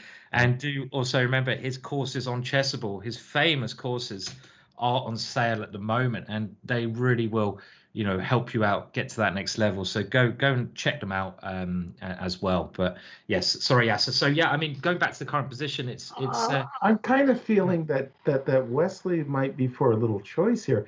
Like, for example, if Magnus takes on f6, which I think would be epically bad, you would recapture with the pawn, and then you're a pawn down, and you have no chance of winning it back. If you go bishop back to d2, I think that's walking into an uppercut, thanks to, I like the Mike Tyson uppercut. E4, E3, kaboom. Right. And suddenly, if you take with the bishop, you're unhappy after knight takes and rook to David 2, and black is for choice. And if you take with the pawn on E3, then suddenly knight E4, and now you're crying again. So it just feels like Magnus, he's played bishop C1, probably because the alternatives, as we're seeing, would have gotten him a lousy position. Yeah, I mean, it's I think this knight on D5 as well. I mean, that is such a beast, isn't it? I mean, supreme. You can't get your rook as white ever into the position with that knight there. You can't remove the knight. As soon as I say that, he obviously moves the knight. Of course. I wanted to say the problem, though, is knight b4 looks so attractive, Simon, because you're eyeballing a2. Obviously, I'm a pawn grubber. I freely confess. I do admit that I have a problem. I'm very eager to attack the pawn on a2, but I'm also eager to play the move knight d3.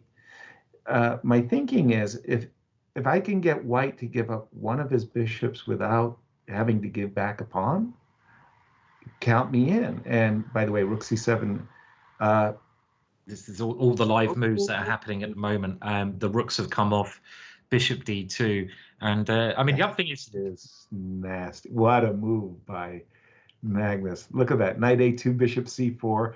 Yes. What a sneaky devil he is. Let's have a look. So if Magnus does grab that pawn, that's one pawn. Wesley did. Yeah. Wesley, and bishop c4 would just trap the knight in a very nice way. And the bishop here, this is a nice little pattern, actually, worth remembering. With bishop on d2 or anywhere like this, you can often cover the knight when you're 3 squares away. And back to the game, I mean, it's heating up because the time limit is getting low. And the current position is with knight d3. Wesley's still got that extra pawn, hasn't he? I mean, he's got the pawn. Yeah. It reminds me of a kind of a Victor Korchnoi, a grim determination. You won a pawn and you keep it. But by the way, it's not just that the two bishops. It's the fact that Wesley's pieces are really harmonious. If Wesley now plays king e5 and king d4, he's covering a lot of squares with his pieces. And I think, regardless of whatever the computer engine is saying, I think black is doing very well with his extra pawn and his harmonized pieces. Before I do go, Simon, I want to say, first of all, thank you again. It's been my pleasure to join you on your program, on your channel. And how can I throw a donut your way? What can people do to support you?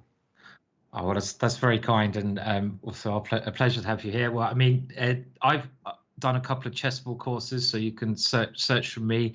I run my own website, GingerGM.com, and it's 50% off everything there. So nice. We've got to get involved with the Black Friday sale. So right. Get in the spirit of it. So if you go to the GingerGM shop, I'll show a link in there. You can see if there's anything there for yourself. So all those things. And I mean, just also being here, supporting the stream. You can obviously subscribe to the channel and things like that. And I mean, we've really been lucky with some of our guests, and it is, I have to say, my honor to have you on, though. Yasser, it's great, and hopefully some point in the future we can do it again. I mean, I know you're a busy guy, but it's great hearing these stories. I love chess history, and just hearing some of these things about that. Maybe the golden era is brilliant, right? I was so lucky. I got to spend endless numbers of countless dinners with people like Bent Larson, people like Miguel Najdorf, and learned so much of the oral history of chess. So I feel like I have to pass it on, right? I got to tell these stories of these great guys, and I just think that the oral history of chess is so much fun. And don't forget, we have a long history. The world of chess isn't just made yesterday. It's like the rules of chess have been intact for 500 years, and we had some really devilishly clever guys. Let me just tell one story, okay, before I do go, because I think this story tells a lot about the history. By the way, we do see Magnus now is definitely on the back foot. That last trade of pawns, it would have been also interesting for Wesley to play knight takes b3. I think he made the right decision with knight takes e4, but yeah, it definitely feels like Wesley is pushing the action now. Yep. I mean, yesterday was a white day. Today is a black day. I know it is. Yeah. What's going on? I mean, and again, one player wins. It's just like they're just punching each other. They're taking it turns to punch each other in the face, aren't they? Yeah, they're sort of trading blows. I would say. And also, yes, I would love to hear your story. We also have a couple of quick questions just from the chat, if that's okay. I mean, please. Three questions. The first one was, have you seen The Queen's Gambit, and what was your thoughts on The Queen's Gambit? I'll be very, very quick with this. I did. I enjoyed it very much. It was very nice to see Hollywood making a series that was actually respectful. They didn't have so many blunders of the chess positions. But I thought every single male character, every single one, was weak. Like, just poor. Like, Benny, the U.S. champion, is kind of some weirdo with his hat and his swagger. Yes. Her original chess teacher, the utility man. Yeah. He's nice enough, but also he's missing something, right? There's something weird about that guy. I mean, the only male character that I thought was gentlemanly decent was the Soviet guy. Right. The world champion. It was like, what? It's actually a very interesting observation when you think about it, because and actually the other one I was thinking is the kid. Can you remember the kid? Was quite nice. The prodigy from the Soviet Union that she played. I like that scene. He was nice. Yes. But you're right about a lot of the American guys, because Benny, who's this like Bobby Fischer kind of character, was carried his little knife around, and he was rather strange, wasn't he? So right. he was like do you know a chess grandmaster carries a knife around? Like, what's up with that? They probably wouldn't be allowed in many tournaments, would they? Exactly. So there was something weird. Okay, you've got two other questions, because I love that to tell the story. But go on. And the second question is, could I become a GM if I worked hard enough? Does age matter? Unfortunately, I have to say, I do think age matters. Today, I feel I know more about chess than I have ever known. End of story. And yet, when I play a 4-hour game, a 5-hour tournament game, it's like the cycles in my mind are not turning as quickly as they did when I was 30. And my over-the-board skills have diminished terribly. So unfortunately, I hate to be the bearer of bad news, but yeah, I think age does matter. Sorry. Yes, it's unfortunate. We can gain in other ways, though. It's not all about Grandmaster's great, but there's other things you can gain as well. Yeah. But knowing, learning, understanding, that's important too. Yeah, definitely. And the last question, Yasser, is which chess player makes you laugh the most, or I guess has done, over your course of every time I get an opportunity to, like we're having, Simon, when I'm with Larry Christensen, I just I just crack up. I mean, we could take a position like this, and in a nanosecond, we're sacrificing pieces, rooks, and pawns. Like Brilliant. both players are queening, and Yeah. he brings out, I don't know what it is, the giggles in me, but also the best and the worst. I mean, I don't know what it is. By the way, I really feel like Black is close to just winning now. I mean, Yeah. maybe I'm overestimating, but I'm thinking e4, e3, which kills another bishop. If you go bishop g2, I'm going to go king d. Oh, wait a minute, g7 might be hanging. Oh, okay. I have to, sorry, I'll take the move e3 back for a moment. Ooh, oh. So, Maybe it's not as completely winning as I yeah. thought.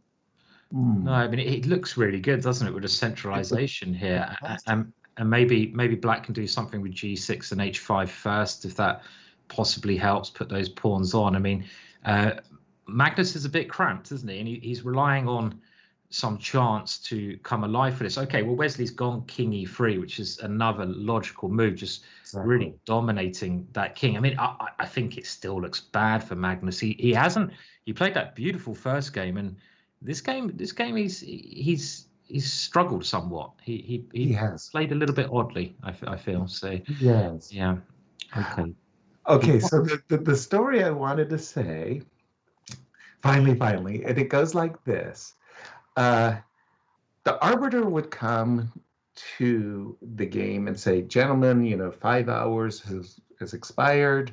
Here's the sealed move, and here's the sealed move envelope. White, you seal your move. Now, the question became, early days, like rules change. People think that the rules of chess don't change. They change all the time. So the rule was that what happens if you seal an illegal move? You seal an illegal move. What is the punishment? Well, originally, Simon, the punishment was that any illegal move, the opponent was obliged to move their king. Right. Okay. Okay. I've actually done this as well, Yasser. So I've sealed an illegal move before. Oh, later the punishment became you lost the game. An Yeah. illegal move lost you the game. Yes. So if you sealed an illegal move, you were move your king. And sure enough, there's Akiva Rubinstein, the great Akiva, and he's in this massively complicated king and pawn endgame. Like it's like not a joke. I mean, like king e5 draws, but king f5 wins for this magical reason of an extra tempo and opposition squares and all this kind of stuff. So what does he do? He seals purposely an illegal move. Ah, wow, I see. The Oh, envelope is very open. clever. Oh, It's a, oh clever. my So, gosh, it's an illegal move. uh, Mr. Rubinstein, you right. must move your king.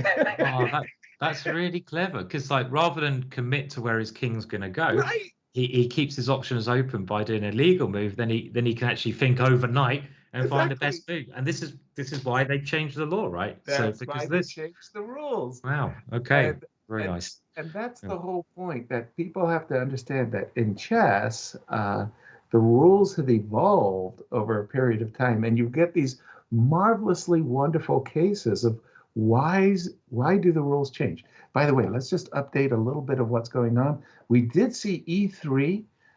Magnus put his bishop on a1. That was very helpful, I want to say, to Wesley's, because now Wesley just wants to go knight takes a3, knight c2, e2, and wins. Yeah, I mean, I suppose it might just be winning for Wesley. I think the only chance Magnus has got, if he can't take this pawn on a6, he's just going to lose, isn't he? So uh, the Black King is also okay. Well, he hasn't taken it, but knight d2 now played, and to me it Knight looks f3 check is on tap. knight f3 and e2. Yeah. Okay, Magnus is defending a bit with bishop e2, Mhm. but this is not going to work. This is winning for Wesley. It's got to. Easily, suddenly winning for us. Wow. Well, I tell you, Simon, yesterday it was a whitewash, what we would say. I don't know if that's a British term as well. It was a whitewash, as White won all the games. Today it's well, it's You It'd be a called it black. Black Friday, but it feels like a Black Monday. Certainly be. Yeah. I mean, I suppose the only chance is to eliminate these. They're very short time. Um, Mm, things, and it does look like Wesley should be able to do this somehow. right. So tricky though. Yeah, so I've seen him Yes. save so many impossible positions. I True. I mean, here a lot of things are getting swapped off all of a sudden, and obviously the Uh, more points that get exchanged, the nearer to a draw you get. well, Um, King D4, King yeah, D4 followed by G5, and whenever he wants to, Wesley can go, knight C2 takes D B4. I think he wants to play bishop versus knight with the pawn on E3. Ideally, you could also give up the E3 pawn, and then you're going to win the bishop for the B pawn. But I'm a little bit worried that the knight's too far away. I yeah, would be reluctant to play king takes b4. yeah, Maybe Magnus has drawn chances in this case. yeah. He This is why I think he's gone king to D4. Okay, he did it. Yeah. I think you're right. He's gonna try and not commit too soon. Maybe there's even some Zugzwang, right? Because as soon as the bishop moves away, you Right. might be able to. Well. The dream scenario, I think, is for black. Like if you move the bishop away right now, is to play knight b1 and But knight c3. Put the knight on a much more centralized, aggressive square where it can simultaneously support the pawn going to e2 as well as defend the pawn on b5. And that means that you get to play king c4. and you might be able to win that pawn as well. And Exactly.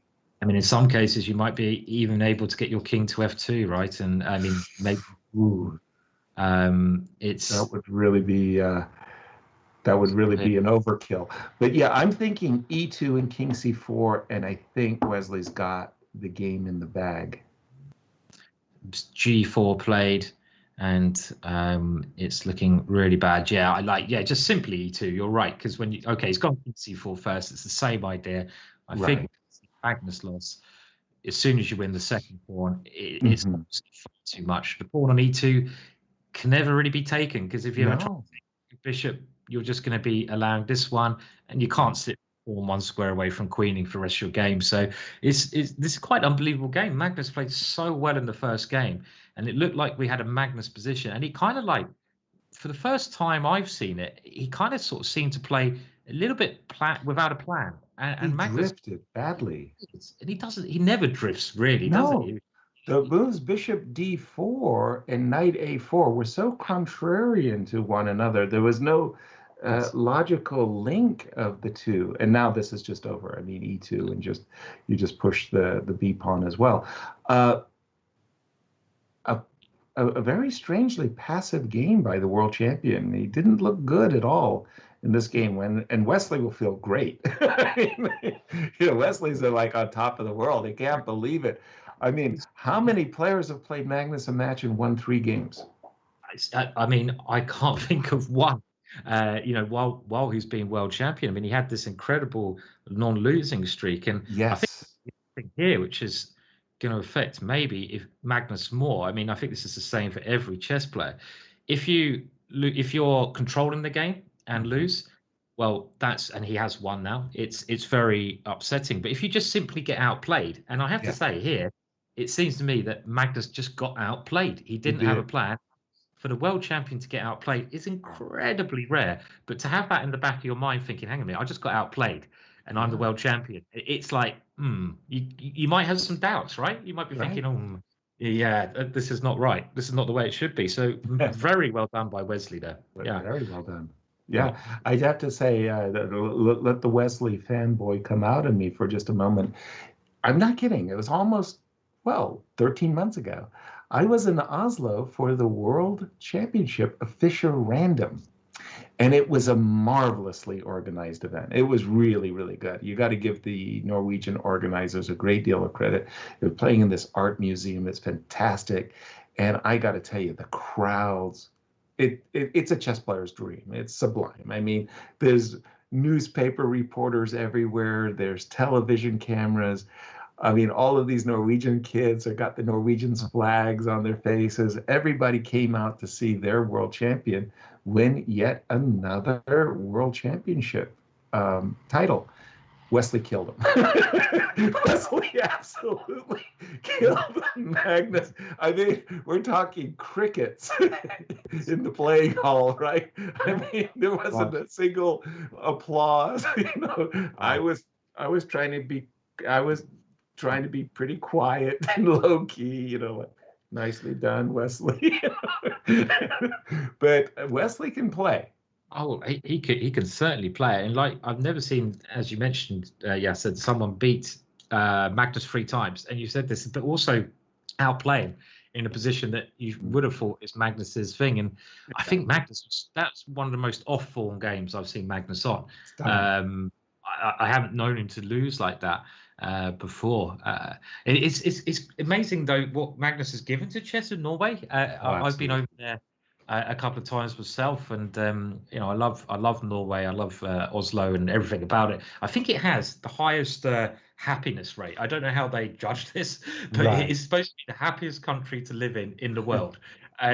No idea how you decide that, but it's a lovely place. And just the amount of people over there, chess is on mainstream TV. The Magnus effect has been phenomenal. I mean, it really is like Bobby Fischer, isn't it, over there? Exactly. It really is. Bobby did, and it's great for chess. There's chess pubs over there as well. I love the idea of a chess pub. By the way, I went to a chess pub, this thematic chess pub. It was great. I walked in and I saw there was a library. The first thing I saw was one of my chess books. Oh, brilliant! I'm gonna like this place. They have good taste. They have good taste. Thank you. I mean, the place, if you do live in Norway, the Good Night is. I mean, I've been over there. It's just a fantastic place run by a friend of mine, and it's great. But yeah, if they got Yasser's chess book, really good taste. That's the pub I want to go to. Simon, I want to say thank you so much. It's been a great pleasure. And a big shout out to your subscribers, followers. Thank you for supporting Simon's Stream. And Simon, I'll be back. We'll do it again.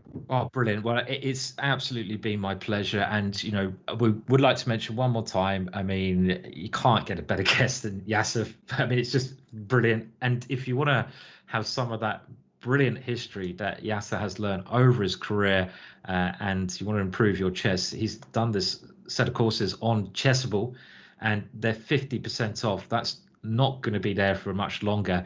There's a link in the chat there where you can go and grab yourself a bit of Yasser. I mean, it can't be a better time. And thank you so much, Yasser. We're just going a short break now for a couple of minutes, and we'll be back with more action. I can't promise Yasser, but we'll do our best. So thank you so much, and we'll see you again soon, Yasser. And we're going a short break now, guys. Cheers, everyone.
Hello, everyone. Well, from one legend to another legend.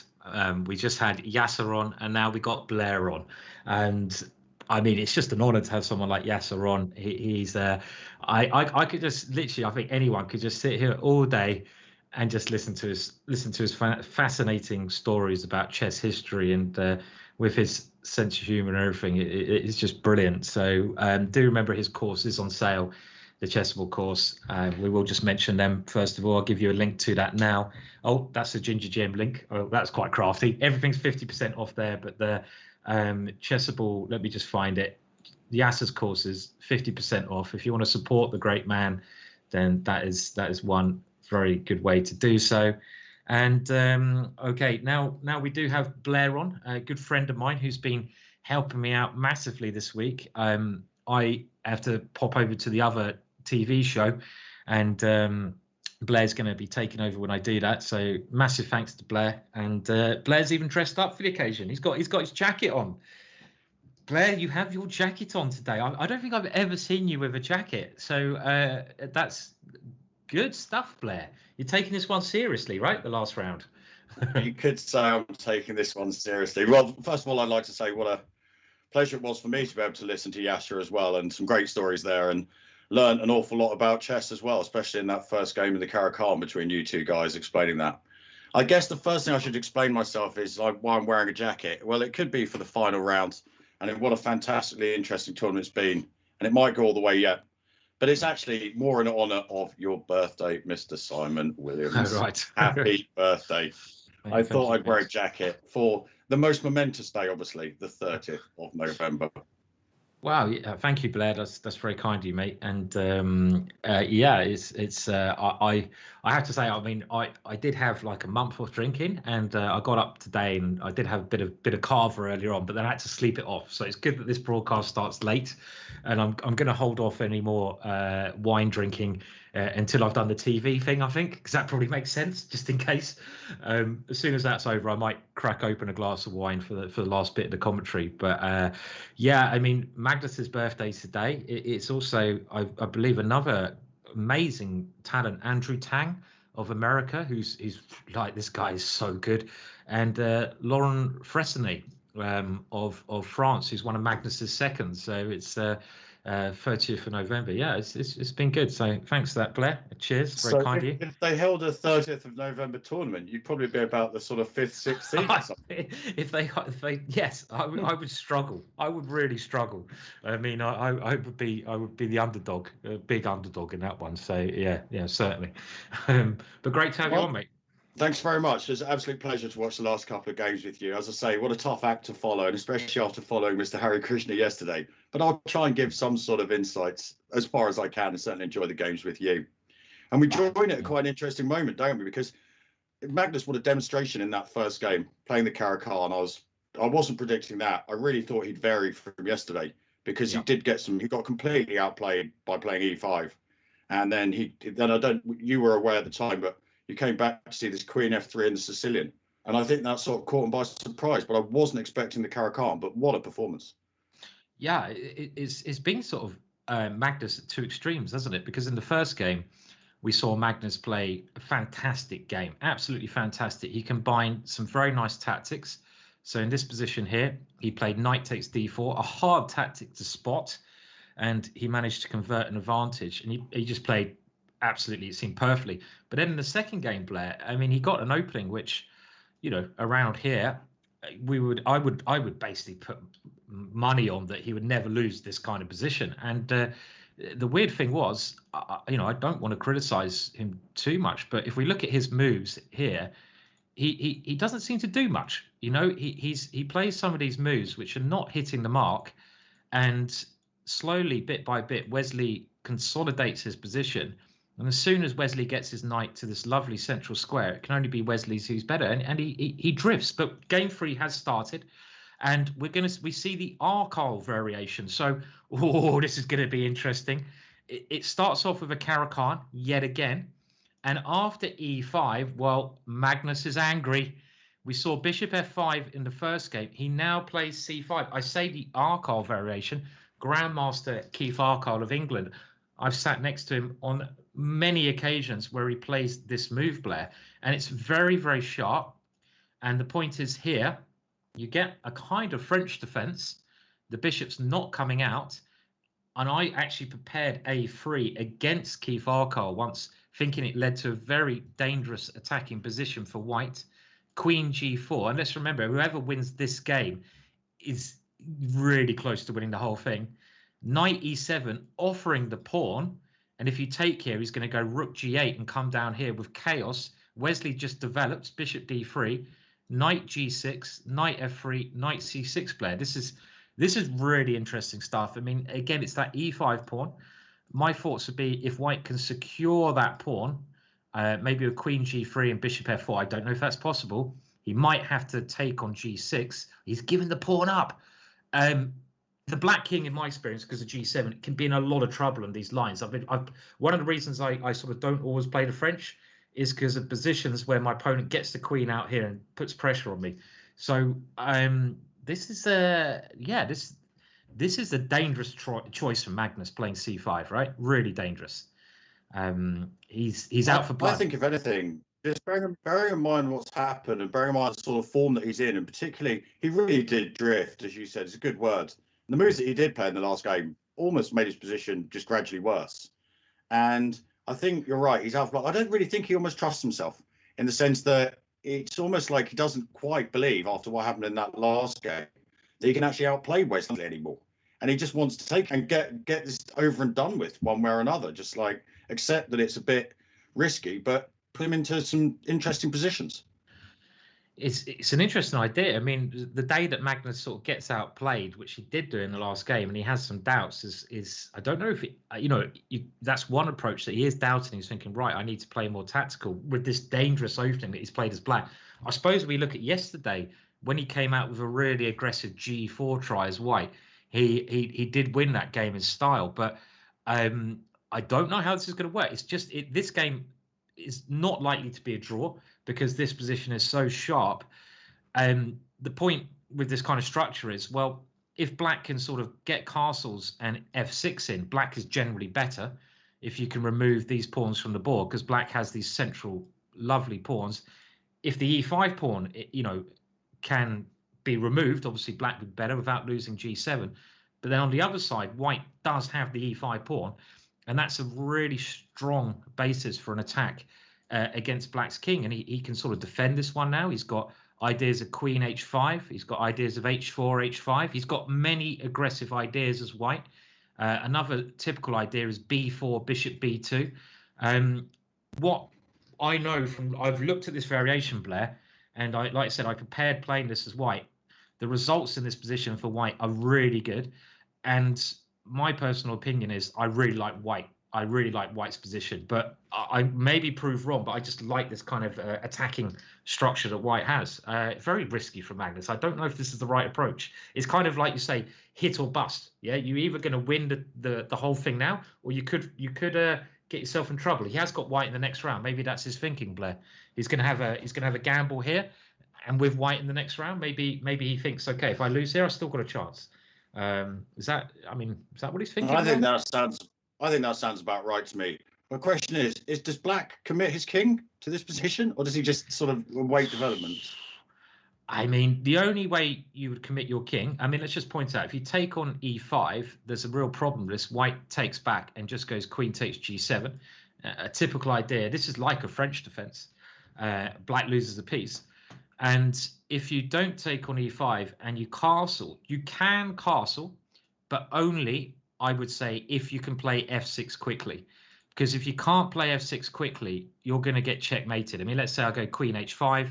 I'm just threatening to come knight g5 and win. I've got all my pieces pointing towards your king, literally every single piece. So you will have to play f6 or f5 here. And if this works, it might be okay for Magnus, because he's got to break out. He's got to try to get some counterplay. f6 is the key move that black needs to play. But it depends. Does this work, Blair? I mean, I can take here, and let's say you take with the queen. I can go knight g5, and this is, if it doesn't work, I think Magnus can't castle. That'd be my answer to it. If he can castle and play f6, okay. If he can't play f6, then he can't castle. And if he can't castle, hang on a minute, that's also bad news, right? And I don't think he can. I mean, well, he's got the slight spread. He's got the slight spread bishop problem as well. I don't quite know how he's going to necessarily unravel his queen side. Is there any possibility he's thinking about bishop d7 and queen move and castles queen side, or is that just crazy? Let's have a look. He has castled. Well, he has castled in the position, and queen h5 has been played. So Magnus has castled kingside, queen h5, and now f6, as we just saw, not working. He's gone queen c7. I guess this is really his only other chance to win this pawn. He's got to try something. Maybe this is clever because it does help defend when you play f6. I think f6 is a major part of this position, but can white do something very unpleasant here? For example, knight to g5 is just a logical move. I like threatening checkmate, Blair. It's nice to do that. There's only one move you can play, h6. And now, what about knight takes f7? This is the first kind of simple tactic you use. I mean, maybe black is somehow okay here with. Maybe he can play knight takes e5, can he? Knight takes. This knight takes e5. Knight, yeah. It looks scary. By the way, going back to the game, because I do want to keep an eye on the moves. Wesley's played another typical idea, b4, and this is the point behind a3. The bishop's now dropped back to this square, and that does put off knight g5. I mean, this b4. I mean, it's okay, but I would, if the aggressive move worked, then you should play it. What about? I mean, knight. Let's have a look at that one more time because it's very forcing h6. Now you take on f7, and the point of this is if you go queen takes f7, bishop takes g6. You can take here with check, but so what? You're actually moving into a horrible pin, and I wouldn't be surprised if white is just winning here. I'm really wondering about this. You did mention, Blair, maybe knight takes e5.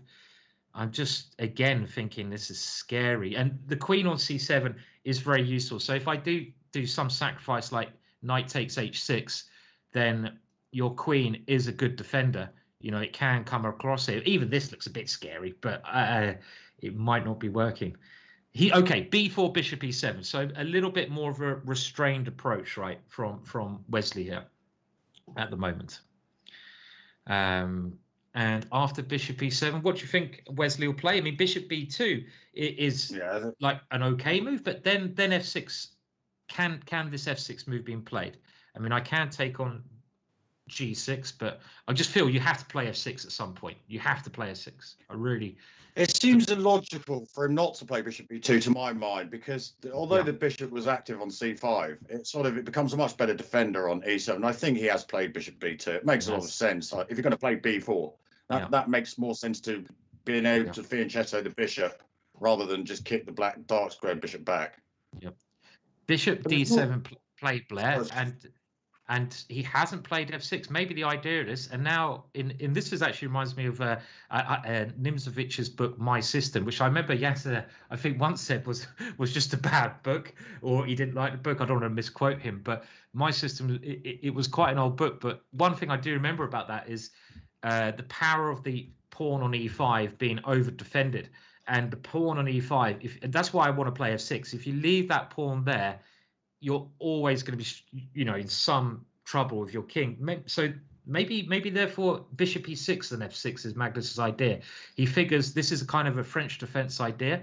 So if he goes bishop here now, preparing to play the move f6, his bishop is an extra defender to the position here. And he has played bishop f8. He has played bishop e8, Blair. He has definitely played this, has he? Yeah, I see has. that now. My stream's and probably White doesn't have quite enough time to do something as cavalier as rook e3 to h3. Of course, probably got to get the knight f3 out of the way. It's, I mean, this is a very tempting idea. If you could just put the rook on h3 now, you would basically say White's probably winning, because you're committing Black to play h6, and with the pawn on h6, Black's position becomes a lot worse, because you can never play f6, and you still have to play f6 as Black here. Let's make that clear. I mean, let's say I go knight, just play some normal moves. Black has to do this f6. If he doesn't ever play f6, White will certainly improve this position no ends. He can even move the queen, go for h4, h5. So I think if knight bd2, like a normal move's played, this is Magnus's idea. Maybe f5 as well, Blair, but I'm thinking f6 makes a lot of sense. Just to try and do something with this pawn. Does it work though, f6? I'm guessing it does, because now the bishop is attacking the queen. I wouldn't, as White, if we go back just to demonstrate that, I wouldn't necessarily think knight bd2 is the most critical move. If I was White, I'd be thinking, right, f6 is coming, so how about I pressurize e6 even more, and I want to get my queen now maybe off this diagonal. So I'd be thinking, okay, something like queen g4 or queen h3. If I go queen g4, I have the straightforward plan, h4, h5. And if I can get my pawn to h5, I'm practically winning again. But that, I mean, maybe this is one idea. The other idea is to go queen h3. And again, the whole point of this, if you ever go f5 or f6, I take, and I'm going to try and win that pawn. But maybe Magnus can give that pawn up in this situation. In actual fact, maybe this doesn't stop f6, because I take on f6, you go rook takes, and if I take this pawn, well, all of a sudden I feel that Black gets a lot of activity with some kind of position such as this, where White is behind in development. Maybe there's a point that knight f4 could be played at some point as well, possibly. Knight f4, yeah, it's a lovely square. Well, going back to it, Wesley, we keep up to date, has gone knight to c3, which is a more aggressive idea, because the knight wants to come to b5 and then maybe to d4 even. And I just think it revolves around f6. This is my simple way of thinking. If Magnus can play f6, he's okay. If he can't, I don't like his position. That's, from my experience in these things, that's what I'd say. But what do you think? Which colour would you rather be here, Blair? I'd definitely rather be White, but I'm no stranger to defending. Normally, because I can't find a way of getting on the front foot. So, provided that Black can fend off any immediate problems, I think Black can gradually emerge from his shell. And if there's anyone that can do that, I think we know it's Magnus. Yes, I mean, Magnus is a brilliant player, and he's obviously going to be thinking about these ideas every move. It's just he doesn't want to get into a passive situation. Well, let's put f6 on the board now. I just want to put this on the board. What is Wesley's sole idea if f6 is now played? Trying to give Black's pieces that freedom which they want. Knight b5 looks tempting to me straight away, but definitely knight b5, attack the queen, and now let's just say I put my queen somewhere like d7, so I can try to keep it centralized as much as we can. And my idea is still to try and take on e5 and just free up my pieces, like my rook becomes free, my bishop becomes free. That's what I'm trying to achieve with black, not sit here passively. I mean, again, one of the most common mistakes, I've said this before, that I think lower rated players play, so, you know, not the Magnus Carlsens or, you know, other people in the world, is they tend to try to play too passively. And this is just such a common mistake. You should always, I feel, aim for maximum activity as long as it's sound. And that's why I'm banging on about the f6 move. It's just that principle of black trying to get activity. You don't want to get sat into a passive position. But after this queen d7, I mean, is this what about queen h3 here then? Okay. Queen h3 here. Okay, and now we keep the bishop on this diagonal, which is very pleasant to have this idea. And black would like to take on e5, but after maybe just knight takes e5, again, let's say you take this one off, bishop takes. You'd like to take here, of course, but you just can't because of h7. So if you can't take on e5, maybe it's still bad for black. And this is why Magnus is having a big think. I think Wesley's going to want to try and sort of sit on him and be somewhat non-committal himself, to be honest with you. That's my opinion. Yeah. I mean, this is kind of a way for Magnus to try and break out. Yeah. I mean, this is if, I guess, if black tries f6, but yeah, I mean, f6 not working. This knight b5 is very clever because look at the knight on d4, Blair, right? Very lovely piece. And this is another typical idea, controlling those squares in the center with your pieces, the dark squares. Well, knight c3 is really time to have a think for Magnus. So f6 is maybe playable, but a little bit grim. If he plays a6, then Blair, you think Wesley's going to sit here and just try to improve the position? a6 is a normal idea to try and stop your opponent's possibilities here. And the time situation, Wesley's up 4 Maybe minutes. here you go knight e2. Maybe you can reroute that way. Nice. Just try to come into d4 in the central square. And also even knight f4 is not ridiculous. You know, let's say you go rook c8, I go knight f4. This is not so stupid because you can never take this one because of checkmate. And by putting my knight on f4, if you ever play this one, I've got the extra pressure here. So in some positions, I might be able to even take on e6. So knight, yeah, that's a good move. I like knight e2. Knight e2. Okay, so queen d7's been played first after quite a long think. So Magnus, I think, understands that he still wants to play f6, but he's getting out of the way of knight b5 attacking the queen, and he's defending that pawn on e6. So he's still aiming for this idea. It might transpose now with knight to this square. Maybe knight e2 is a better way to go. I like white. I really do like white structure. Maybe because I just like attacking positions with the queen near my opponent's king, right? This could be the simple reason I like. Well, the prediction he might go queen h3 here, just to sort of prophylaxis against this sort of f6. So he's got more options if f6 comes. So he doesn't have to worry about the queen lined up against the bishop on e8. Yes, and this is one thing we mentioned, because just aiming to stop that because of e6. So that is a very sensible move, queen h3.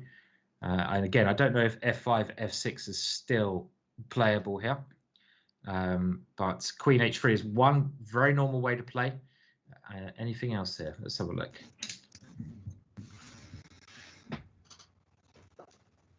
I'm just going to quick type here called.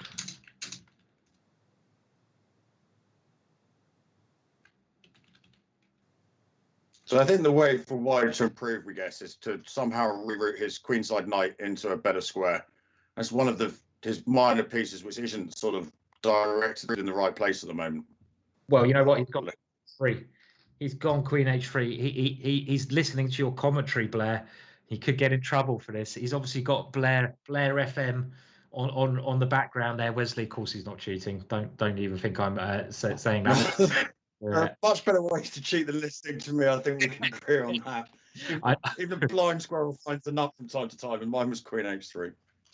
I like that. A blind squirrel finds a nut. So you're comparing yourself to a blind squirrel. Is that right? That's about right. And And Queen I honestly don't have any engines on or analysis on. I don't even know if that was the best move, but just it was pointed out to me in the concept of like your bishop e8, which does potentially after an f6 break open up the possibility. It gives white more prospects taking the queen off the h5 square, and it maintains the pressure on h7, doesn't it?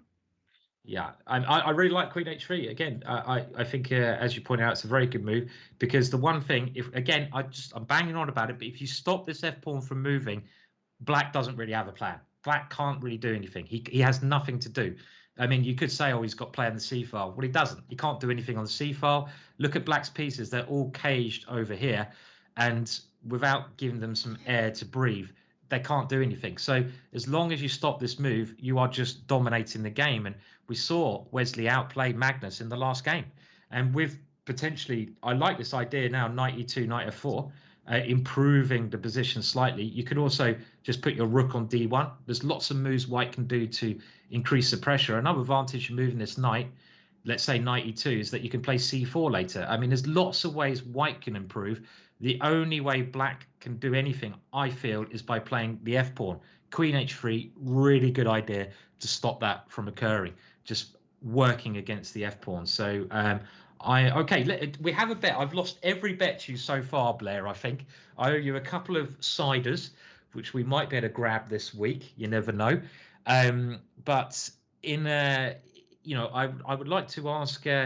I'm going to propose a bet. I'm going to say Wesley's going to win this game. Do you want to have a piece of Magnus here? And I'd like to get everyone's opinion in the Twitch chat, who they think's going to prosper. Am I getting draw odds as well? Surely not. I'll give you draw odds. Go on. I'll give you draw odds. That's crazy. I'm very happy to give you. I'm very happy to buy 3 beers. Because I'm already sort of at least 1, maybe 2 up against you. I will just take Magnus to win my.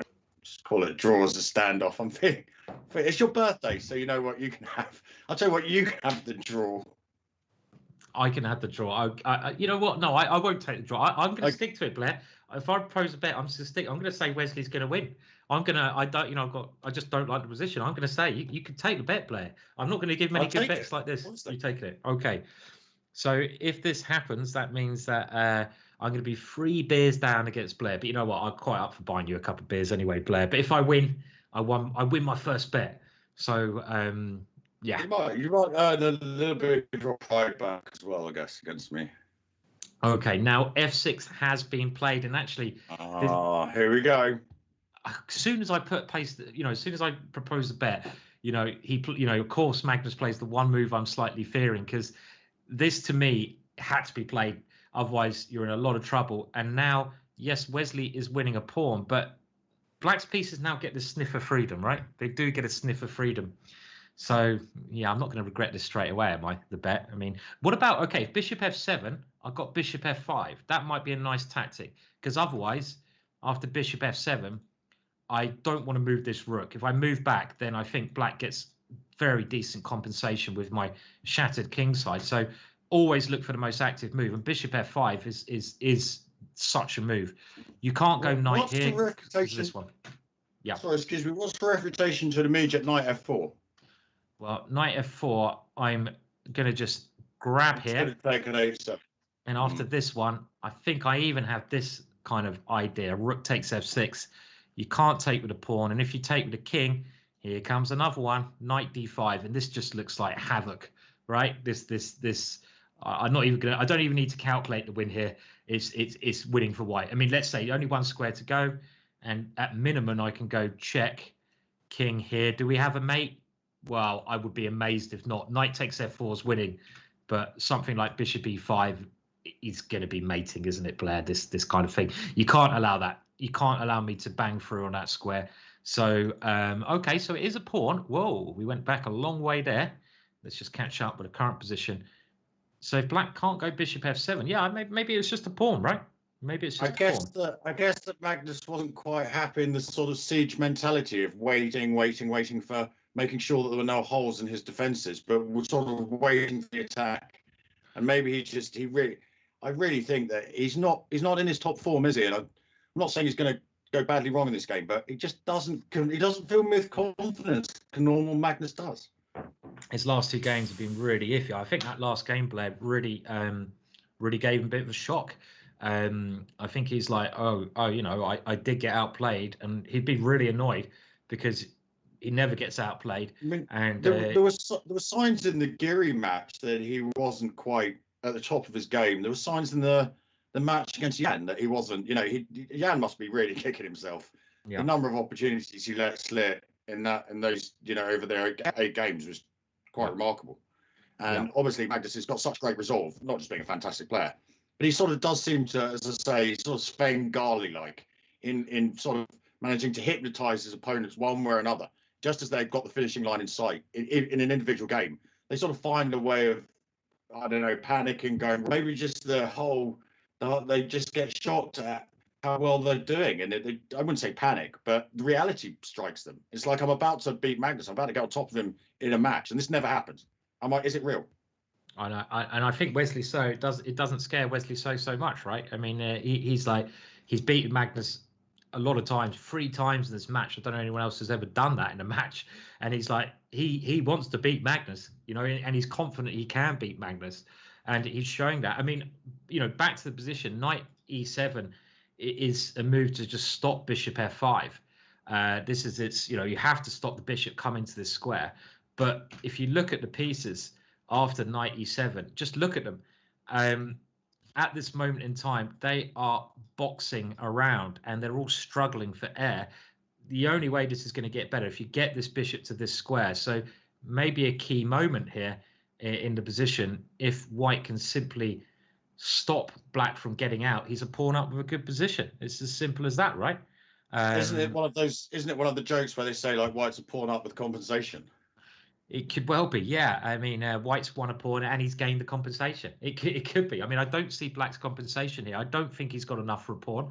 The only chance he's got, if you play some lazy move like rook e1 without thinking, then bishop f7, and there's probably some tactic here I missed, but if you do move the rook back, then this is compensation because the extra pawn's now rubbish and you've got some kind of play here, right? But that's worst case scenario for Wesley So, and he's got one move after knight e7 to try to think how to stop that. I mean, you know, it might be all right for Magnus, but I don't think so. I don't think so. I mean, bishop b5 is going to suggest this move. I mean, normally your light square bishop's a great piece, so I was a little bit unwilling to give it up, but you are stopping black from playing the bishop to f7. So bishop b5 has maybe been played. Queen c8 there, or is that, and then sort of just desperately trying to do the same thing? Okay, so let's look. Queen c8, and now in this position, if I also take... what about knight f4? What against knight f4 against bishop b5? Is that impossible? As I say, I don't have an engine in front of me, so I just want to get my knight f4 in. It didn't work last time. Queen c8's been played. I mean, I guess against this is it's not a silly idea at all. This knight f4, because you're forcing the issue because you're threatening to go queen takes rook. So white needs to play a forcing move. You're taking the queen with check.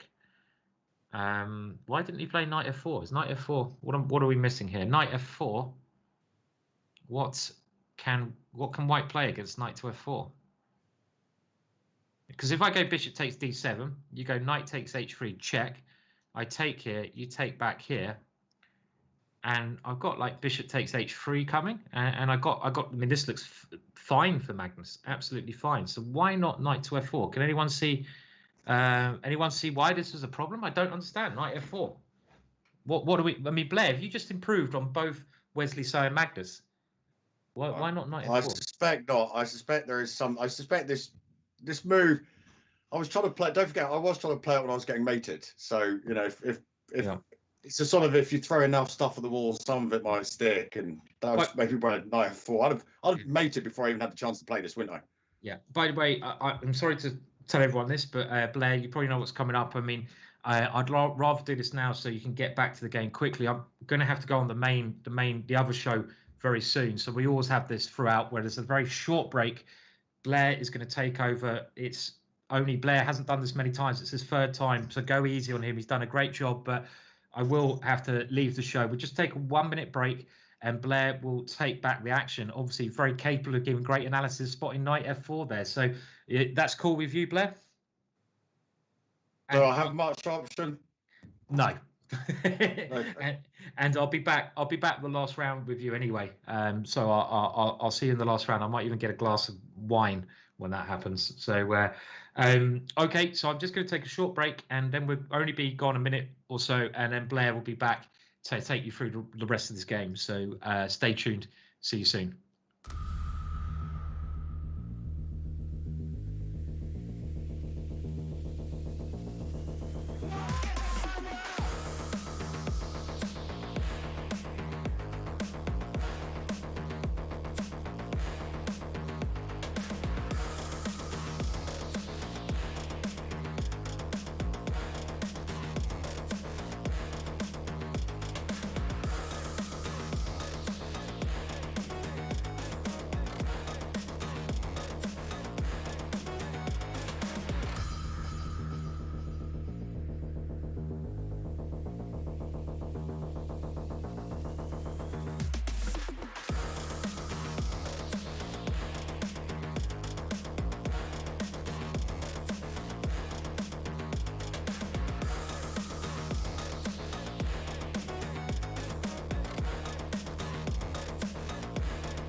Well, good evening all. Welcome back. My name is Blair, and I'm filling in for Simon as he's had to go off once again and do the official broadcast, and he's left me right in the mix. Now, it turns out I think we're about to see. We join at a crazy time. We're about to see a repetition, and it has actually happened that the game has ended. The third game has ended in a draw, with the repetition of Bishop E2 attacking the rook on C4 when the rook retreated to C8. The bishop moved to G4, attacking the rook. And I think that it was a result which kind of possibly both suited them. Just before we went to break, and I feel quite proud of myself, actually, because it turns out that in that position when Magnus did play Queen C8, following Bishop B5, I believe that the chat mentioned, or at least one or two people mentioned in the chat, that Bishop B5 was in fact a mistake. And I did actually sneakily, in the break, check the engine, and the first thing that the engine said was that the move knight f4, instead of retreating the queen to c8, was almost winning for black. And it was actually very hard for Wesley to defend. And it almost feels to me that when Wesley played bishop b5, it was one of those situations where obviously he thought it was a strong move. He wasn't going to expect knight f4. But I reckon he sat there, and as soon as he let his mouse click down on the b5 square, this bishop, I reckon his heart was in his mouth. And it so often happens in chess that you analyze, or you rush, either way, and you spend all your time analyzing and you decide on a move. But as soon as you play it over the board chess, as soon as you let your fingertip off that piece, you suddenly realize that there's one key move that you've overlooked. And it seems to me that on this occasion, bishop b5 did absolutely overlook the massive tactic of knight f4. And I just hope for Magnus, he's probably quite happy that his position didn't look too good. He was in a situation where he was probably going to have to defend and defend. He went for the f6 move, and just as Simon, as he was suggesting, picked Wesley, he just tried to go wrong straight away, but he managed to get away with it. Now, unfortunately, we did take a break and we missed quite a few of the key developments, but it turns out that the game, it kind of fizzled out to draw. And certainly, I believe the last position, a repetition, makes complete sense by both sides. I really do think that Magnus is going to go for a win in round 4. I know how strong he is in blitz and how strong he can be in Armageddon. I guess he has the inherent advantage if it goes down to Armageddon of picking colours. And I'm not quite sure that the rules for Armageddon are entirely balanced, especially when one side, I think it's the higher rated side, gets to pick their colours. So to remind you, the game is currently tied at 1.5 all. We finally, after 7 games, had a draw, which is, as we said before, almost unheard of. So just to remind you of the rules, they've got one more game to play in this match. The first match was tied. So if there is a winner in the next game, and it's Magnus is going to be white and Wesley's going to be black, and white was doing well yesterday, not so well today. If that final game is a draw, they then go into a 2-game blitz playoff. And if those turn out to be 1 or 2 draws, or 1 win each side, they'll go down to an Armageddon. And for those of you who aren't familiar with Armageddon, I suspect that's not many of you, I will remind you that there's a bit of a time differential. White gets a little bit more time than black, but black has what's called draw odds. That means that white would have to win the game in Armageddon. And Armageddon means just that. There has to be a result. They can no longer go any further. It is the final showdown, the final battle, in a sort of biblical reference. I want to ask the chat. I've seen that every time the stronger player seems to pick black, they don't worry so much about the time disadvantage. They're more than happy to have draw odds. So thank you, the chat. Thank you, Cruzo, for saying that, of course, black would have 4 minutes to white's 5 minutes. Now, I don't actually think that that's enough of a time disadvantage for black, because draw odds are so huge, as they say in the chat. I know this game's had 6 decisive games, so me suggesting that draws are quite likely seems to fly in the face of the current short-term wisdom. But these guys are so strong at chess that they might get into a situation where, if you're playing as white, you have to sort of play a little bit artificially in order to try and force a result. And in so doing, it's not so much that black can end up playing out a drawn position. It's the fact that white might start to panic. He might try and press a little bit too hard because he knows he has to win. And in that case, he actually hands more of an advantage to black than he already has. I was thinking, let me just put this suggestion out there. I was thinking, and I know it's a bit convoluted, but instead of having an Armageddon where someone decides the time disadvantage, people should effectively bid for black. And so the clock for black should start, so white can have 5 minutes. The clock for black can start at 0 minutes, and it can sort of be a buzzer situation where it can jump up by 10 seconds every time. And so it goes 10 seconds, 20 seconds, and so on and so forth. And the first person to buzz in can take black with draws at any time limit that it gets to. So if whoever wants to take black with the draws at 2 minutes, they just press the buzzer, and they've beaten the other guy in the bidding process. They get black, they get draws, and they get 2 minutes. Obviously, if it continues like this, it would actually have a little bit of drama to the proceedings as well. So we've got 2 people sitting there, world-class grandmasters like Magnus and Wesley sitting in front of each other, hands hovering over the buzzer, and we get a live countdown. If no one clashes the clock at 5 minutes, it just keeps going. So you end up getting black at 5. You can end up, if everyone's so desperate to have white, and for some reason they don't want the time advantage, they can just let the clock run up to 5 minutes 30. Surely, sooner or later, someone's going to press their buzzer at about, I would guess, 3 minutes 30. I don't think it will go as far as 4 minutes as it does at the moment, because every time we've seen Armageddon, and certainly in this tournament, it's the strongest player's just gone black straight away. And the stronger player has an advantage already in chess, you could argue. I mean, of course, they've earned that right by being the stronger player. But it seems that it seems a bit inequitable that they give the stronger player the chance to pick the side on their arbitrary 4 minutes versus 5 minutes. I don't think anyone is picking white with 5 minutes and black having draws with 4 minutes. So I think they should have I think they could have a little stare down as well. I quite like that idea. Anything just to, let's hype up the drama. If the drama wasn't exciting enough, let's just wait, because there'll be someone out there who wants to buzz in at 2 minutes 30 seconds with black and hope that they can hold on or get a draw. At least it makes it a bit more fair. And as I say, it might bring a bit of drama, a bit of excitement to the proceedings. That's just my idea, and maybe someone else has got a better idea, but I quite like that idea. So what are we expecting in chat? What are we expecting in round 4? Are we expecting that Magnus is going to rely on his ability of this experience and the quality shown in winning Armageddons? I remember the other day I was mentioning that the final of the Magnus Tour in the absolute grand final, that went down to Armageddon between him and Hikaru. And of course, he chose black, and he ended up managing to hold on and winning the whole of the Magnus chess finals against Hikaru by able to hold on as black.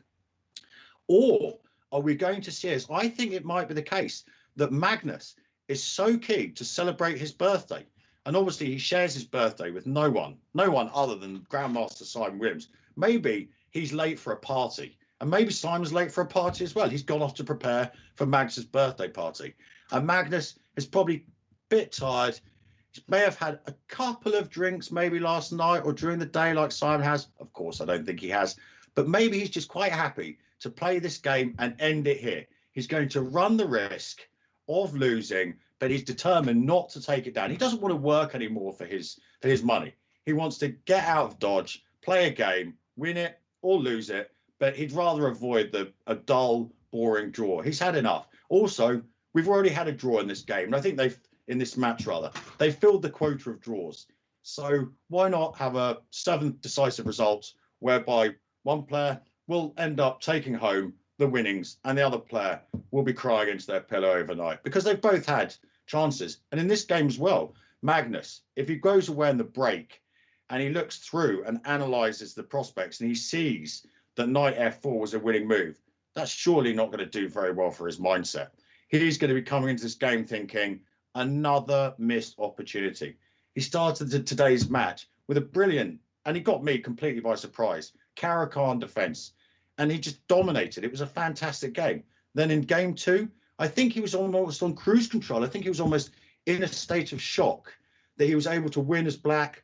His Caro-Kann worked out beautifully. He repeated the same line, and I'm not even sure whether he was trying to win in round 2. I suspect he was quite happy with the draw. But if he'd been quite happy with the draw in the second game, he could certainly have gone a better way about it. And he just drifted and drifted, and he managed to end up being, all credit to Wesley, who played a fantastic game. As soon as he gave him any chances, Wesley just kept the pressure on, kept pushing and kept pushing. And so that's what happened in game 2. Wesley got on top. And in game 3 here, Magnus always seems to be kind of one step ahead in a sense, but also one step behind, because he didn't repeat. He repeated the Caro-Kann, and Wesley was quite happy to repeat the advanced variation, which, as Yasser, brilliant knowledge, was telling us all about it, almost looks like a good French defense because the light squared bishop's not trapped behind the pawn chain. But I'm really surprised, after getting such a good position in game 1, Wesley wasn't afraid to repeat e5, so he surely would have done something different.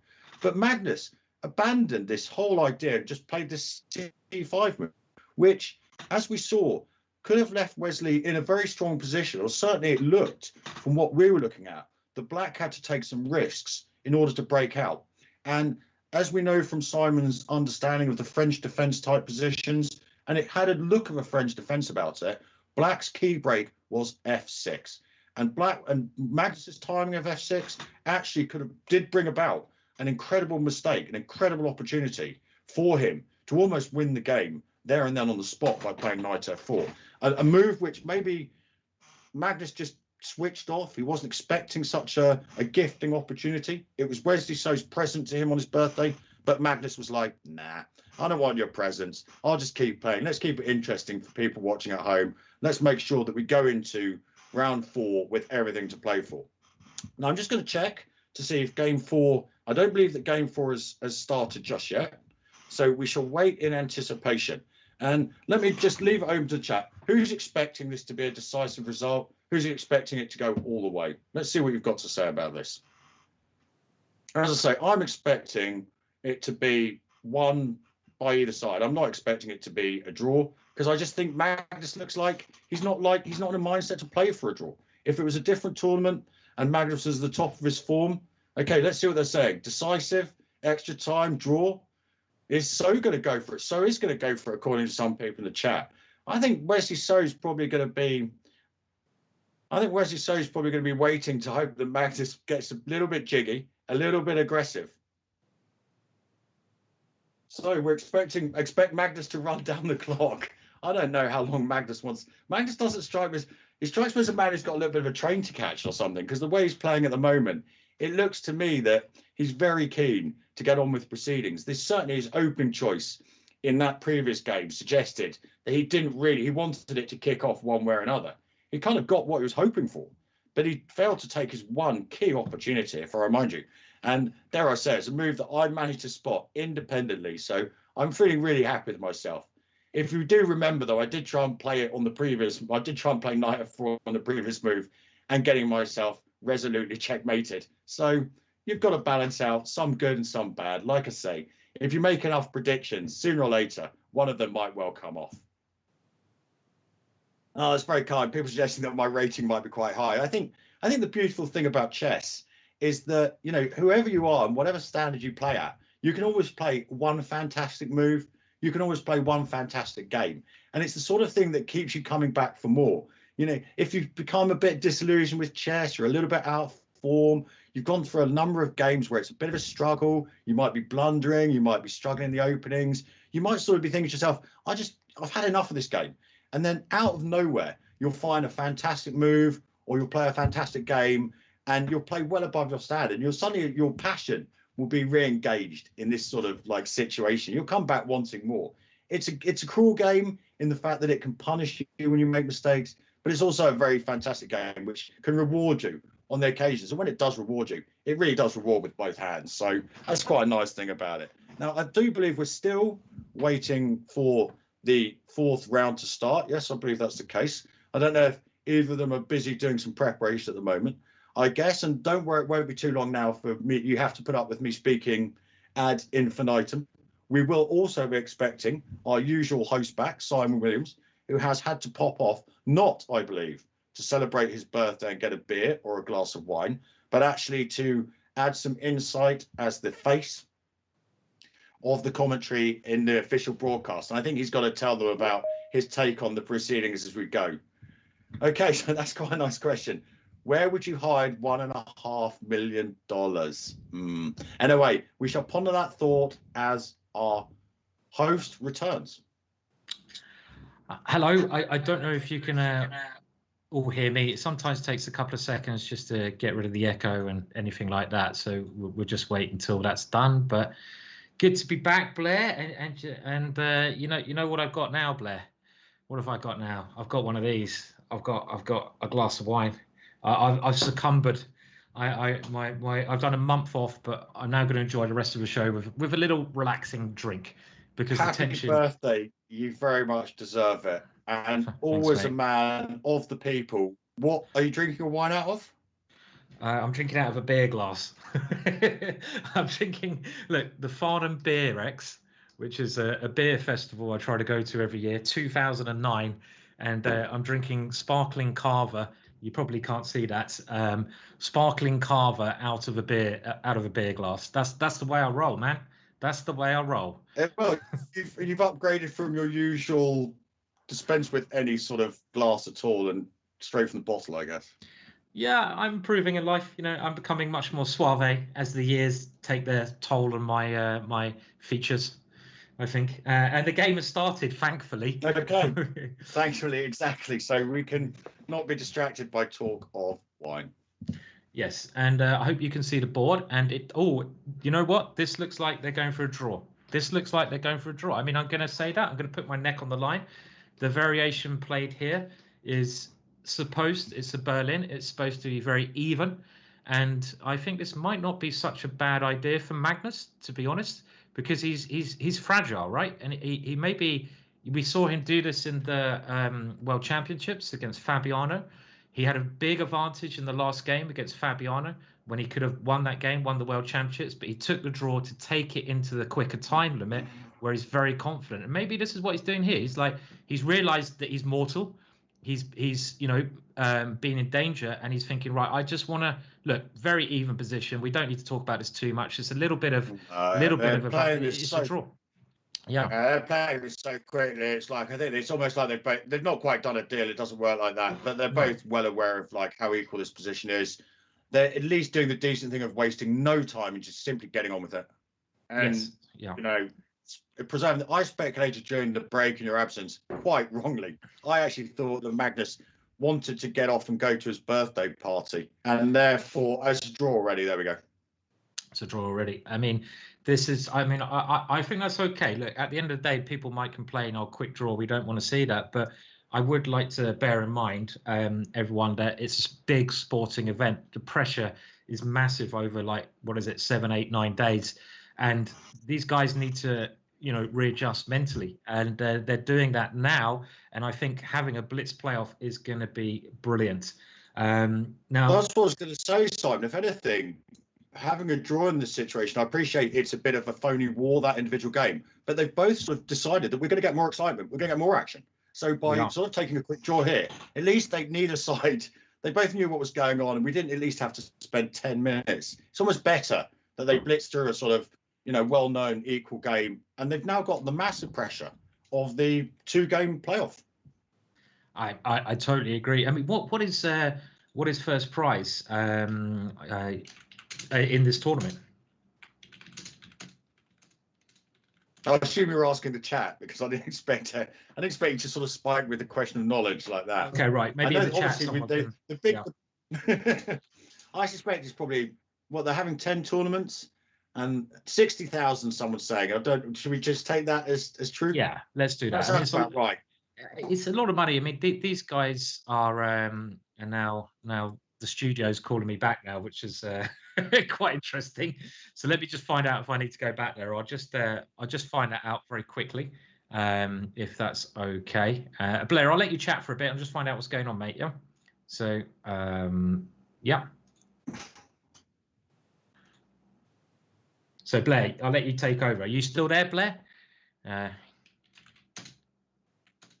am still here.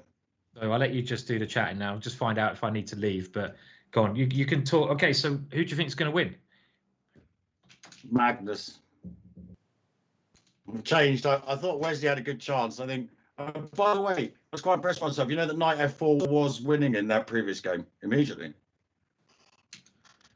Yes, I actually saw that as well, and you spotted the win, right? I spotted the move. I didn't actually see what I was winning, by the way.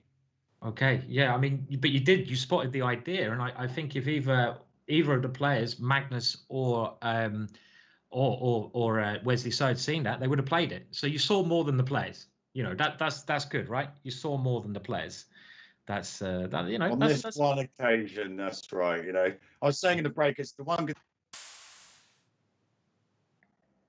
I was saying at the break, the one good thing about chess is however bad form you're in or however bad number of games you play, you can always get rewarded in a one-off situation by playing a great move or a great game. It's one of the beauties of chess. It can be a cruel master at times, but then, occasionally it throws us a bone and we sort of feel really happy that we've seen something, especially if it's something that a strong player hasn't seen, which happens so rarely that we can take a bit of solace from that, can't we? Definitely. I'm just making sure I also have the, okay. Right, I need to actually leave again. Okay, so so Blair, I'm gonna have to leave you. That's fine, not a problem. Okay, so I'll see everyone again very shortly. Okay.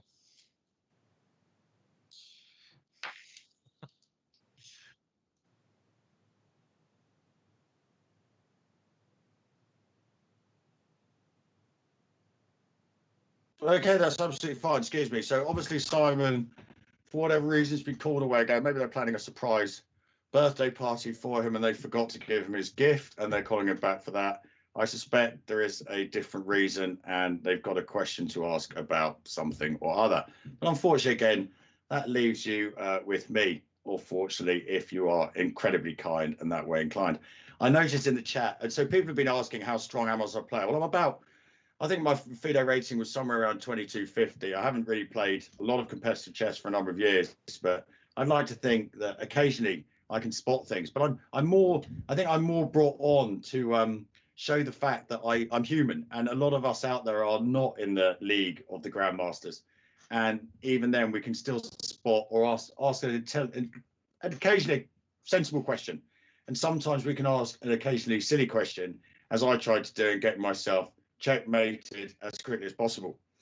But then maybe I came back by, as I say, suggesting the same move. Now, for those of you who don't know, let's just confirm what is going on here. And both the players are probably going to have a bit of a break and prepare themselves for a 2-game match. It's going to be blitz. I suspect it's going to be, I'm not quite sure of the time limit, I'll be honest with you. So maybe, again, people in the chat can absolutely suggest tell me the absolute truth about what the time limit is. I suspect it'll be 5 minutes plus 2 seconds. But as I say, I will wait for you incredibly knowledgeable guys out there to confirm that. I'm not quite sure who's going to get white in the first game, but they'll play a two-game mini match of blitz. And as I said, it may well be the case, and it's very likely or very highly possible that the 2-game mini match, if it ends 1-1, we will then go down to the Armageddon. And unfortunately, they will not be using my buzzer system whereby either side can get black. I believe that because Magnus is Magnus, but more importantly, because he's higher rated, he will have the choice if it goes down to 1-0. Perhaps it's too presumptuous of me to think that it will go down to Armageddon. I suspect it might. Obviously, it's possible. I actually think it will, but nothing has quite surprised us. Nothing has not surprised us yet so far, I should say. It turns out that 6 decisive games in a row before a sort of proper draw, followed by an absolutely phony wall. But I think it's because Magnus is being serious about winning this tournament. Of course, Wesley wants to win it. Of course, Magnus wants to win it.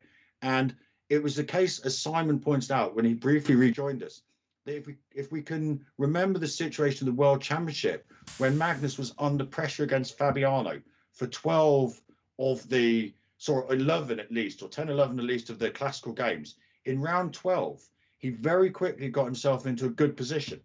And certainly that was justified by the engine, saying that he had maybe a 0.7 advantage. For those of you who don't know, that means that his position is worth a pawn advantage. But he got a lot of flack and a lot of criticism for agreeing to or offering a draw in that game, because people, oh, look, you can play on. If you win this game in round 12, you've obviously retained your World Championship. You're very unlikely to lose this game in round 12. Why on earth would you want to take a draw and effectively commit yourself to a best-of-4 playoff when you can probably play on in this game without any risks? And I thought about that long and hard, and I tried to put myself in Magnus's position in his mind. Well, the former's more likely than the latter. But he was so clear in his own mind how strong an edge he had over Fabiano in 4 rapid play games of the World Championship. And that he proved that his judgment was incredibly sound. The way it played out, he won the playoff in the World Championship so resolutely that even if he could have played on in the last game, which he could have done, it would not have been without risk. And of course, going to a 4-game rapid is not without its risk, but he demonstrated that those risks were so finite. And certainly they would have been a lot less than if he played on in round 12 of the World Championship match. Because if you're in a situation like that, you can remember the magnitude of the situation, and you can realize that one slip, one blunder, and everything is lost. Whereas at least in a 4-game rapid match, you then have the opportunity of coming back. And he didn't even need to come back. He dominated Fabiano for 4 games in the World Championship playoff. So I believe he really backs himself incredibly strongly. He knows that he might not be in the absolute top form that he's in. So he was more than happy just to effectively agree to a draw in this game without even trying. He didn't even try and win, let's be frank. Wesley was quite happy to draw as well. I wonder, of course, if Magnus is really eyeing up the prospect of going down to Armageddon and picking the black pieces with 4 minutes on his clock. Because, as I said before, I really do think that with the level that these guys are playing at, having black and only a 1 minute disadvantage is a really good position to be in with draw odds. For the vast majority of players out there, absolutely, including myself, having the draw odds is not so significant because we're much more likely to play a decisive game, whether we play really well and win, or make a blunder and we lose. So in actual fact, for the majority of players, probably 5 minutes versus 4 minutes, it's probably not unreasonably. It's not unreasonable. It probably makes it fairly balanced, fairly tightly contested, because you're probably as likely to win as white as you are certainly lose. And so the time disadvantage that black has in a sort of normal players game will make quite a big difference, an extra minute thinking time. At this level, I think these guys know their openings very well. They're such strong players that having the draw odds, even with a minute disadvantage, really, white's not adequately compensated for that, I suspect. So as we wait for Simon's return, as we wait to find out who's going to have white, let me just find out, does anyone know yet who's going to have white in this first game of their mini match? Has it been determined? I believe that it's Wesley So. I believe Wesley So is going to have white in the first game of the 2-game blitz tournament, and there's certainly 5 minutes on their clock. I suspect that it's going to be a little bit of an increment. Thank you very much for the raid. I believe that you've raided us at an inopportune moment, because Simon, I believe that the raider is Mr. Jabava. So thank you for that. An incredible player, a very, very exciting player, who I'd love to hear his thoughts about who he thinks might win in this situation. Where is Simon? Of course, that's very much a question on all our lips. Simon has gone to do some official duties, and he has left me absolutely stranded. Or not quite so stranded. I'm not quite so hopeless. But he's going to come back very soon, and hopefully he'll be able to pass on his direct personal regards to Mr. Jabava, who I know he rates incredibly highly as a chess player. Now, people are saying that So's going to go for it. I really think So's got a bit of an issue here, because if it does end up 1-1, it's very clear to me that Magnus is going to take black. It's very clear that, funny enough, someone's asking me, what do I play as white? Well, I have started playing what Simon calls the Jabava London system with D4 and knight C3. Seems to not quite in this, obviously I'm not quite in the league of Mr. Jabava himself, but it seems to be a fantastic system or setup, and it gives some really nice tricks as well, which kind of works quite well for me. The simpler the better for me, and it seems to be quite a simple approach. Obviously, when we watch these guys play, and they play sort of the Italian game, all the subtleties of it, they're so hard to comprehend. And there's a sort of position which I've tried before in the E4, E5, and I'm capable of losing them with both sides. And I really seem to they are very confusing to me, the absolute nuances, the subtleties of those. I suspect in this game, Wesley's going to go with 1E4. I've got a feeling that Magnus, is he going to be so brave to repeat the Caro-Kann? I really don't think so. I suggested in the chat that he's going to go in the first game of today's game. I thought he might play Sicilian, but instead of going 2 knight C6, I think he might go 2 E6. And that is going to be, I'm going to stick with that prediction. That I know it's a different game, it's a blitz game, not a rapid play game, it's not a 15-minute game, but I'm predicting it's going to go E4, C5, knight F3, E6. That's what I'm going for. What else? But who in the chat thinks they've got a different idea, or quite possibly a better idea? Someone's understandably saying Drupal is understandably saying Caro-Kann did well, and there's no reason to say that. He dominated the game 1 with the Caro-Kann. He's looked like he played a very sort of risky decision in game 3, but he actually got into a situation where he could have actually won the game after Wesley So gave him a chance with the bishop b5 blunder. People are suggesting the Sveshnikov, another supporter for the Sicilian, go with what you know. And obviously, again, I totally appreciate why people are saying Caro-Kann. There seems to be a little bit of a majority of people who have suggested what's going to happen for the Caro-Kann. as I said, I'm going to go with the Sicilian, play what you know. And I think that he's concerned that he needs to keep Wesley on his toes, because I think Wesley's probably spending the time as we speak, maybe looking up on what to do. Not that he doesn't know what to do against the Caro-Kann, but maybe trying to find a little trick. He's maybe opening his files. He's maybe dusting them off because he probably doesn't play against many Caro-Kanns. He certainly doesn't play against Magnus playing many Caro-Kanns. And maybe he's trying to find his secret file of little tricks in the Caro-Kann. Very much like we saw him pull out yesterday, the move Queen F3, when it was in the Sicilian, and he played this move Queen F3, and it ended up, Magnus didn't quite know how to handle it, was maybe just caught unawares. But I did find out overnight, it is a move that has been played on a number of occasions, but it's not actually, that I found, ever been played at the very, very highest level, amongst what we call super grandmasters. So I think Wesley's busy, whether he's working on his own, which I believe he does quite a lot of the time, or whether he's working with other people. But I think he's probably on the phone as we speak. Maybe that's what Simon Williams has gone off to do. He's gone off to tell Wesley, look, I've got a little trick against the Caro-Kann, the hillbilly attack, which by all accounts, he actually taught Magnus the hillbilly attack. Or more likely, Magnus saw Simon in his crazy days playing this hillbilly attack, and then he might actually go and play it against Magnus himself, just to show. For those of you who don't know, I'm afraid I don't have a board in front of me. The hillbilly attack is when white goes 1e4, black plays the Caro-Kann, pawn to c6, and white comes out with a most strange move, 2 bishop c4, defying almost all logic and convention, because it walks straight into someone saying it gives black a big advantage. I'm quite sure that's what the computers say, but it's not always about the what the computers say. So if I start again, e4 c6, then I'll move to bishop c4, walking straight in to the black's intended move anyway, d5, which now not only puts support in the center as it normally would do in the Caro-Kann, it attacks the white squared bishop on c4. But the little hidden idea behind this is that we don't beat around the bush. What Simon does next, he calmly drops the bishop back to b3, staying on that really critical diagonal. Black plays d takes e4, so he literally wins a pawn in the center. But white's just not worried about this, and he does what Simon does best. He's in like Flynn, followed up with queen h5, a sort of look to the ceiling, or a look towards the queen side as if nothing's going on over there, hoping, of course, that it's going to be checkmate. Now, I can see, I don't know if our producers here, they have gone with the Caro-Kann. I have actually got the live position in front of me, so I'm just wondering if we can. And it's going to be very fast and furious if we can bring up this board, because I'll tell you, they've repeated the Caro-Kann from the first game. They've repeated the idea with bishop f5 in the advanced variation of the Caro-Kann.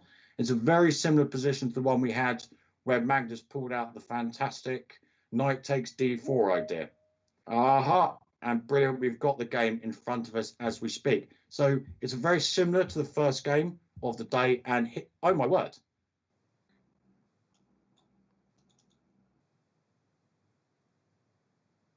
Have we got, I believe our co-host is just coming back. And for those of you who can't see him, it does look like they can see him. He's also taken a leaf out of my jacket wearing book. Hello guys. I don't know if you can hear me yet. I will just get set up. I got a little bit ambushed again by the TV sort of channel. So, but I thought, Blair, you look so fashionable.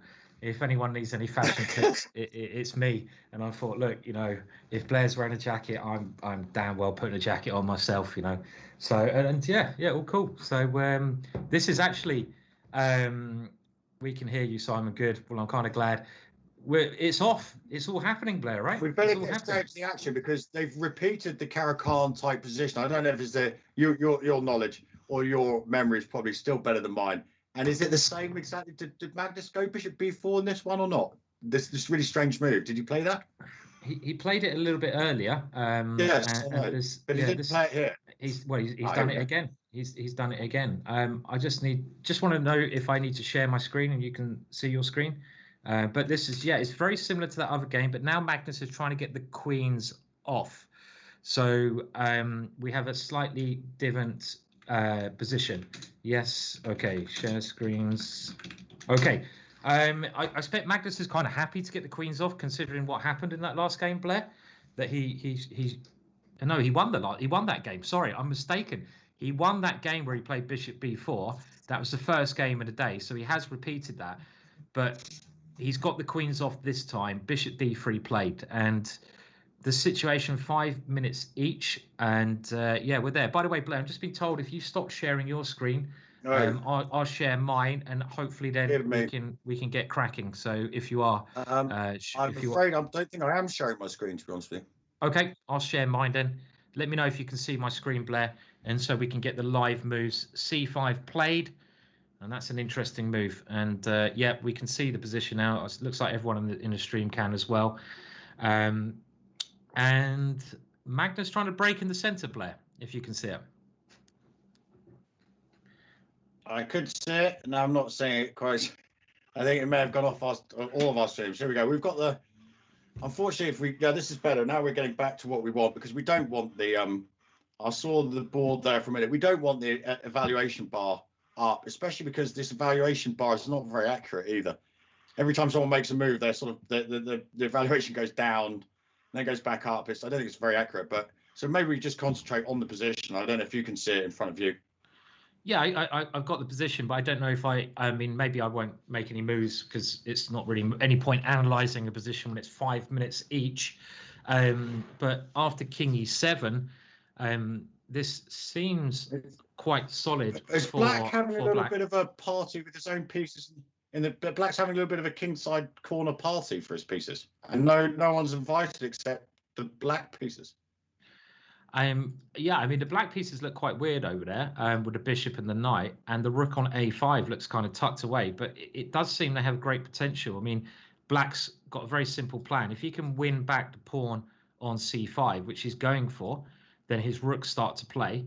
And if he gets knight F4 in, they might start to come to life over there. But this C3 move is a really strong move.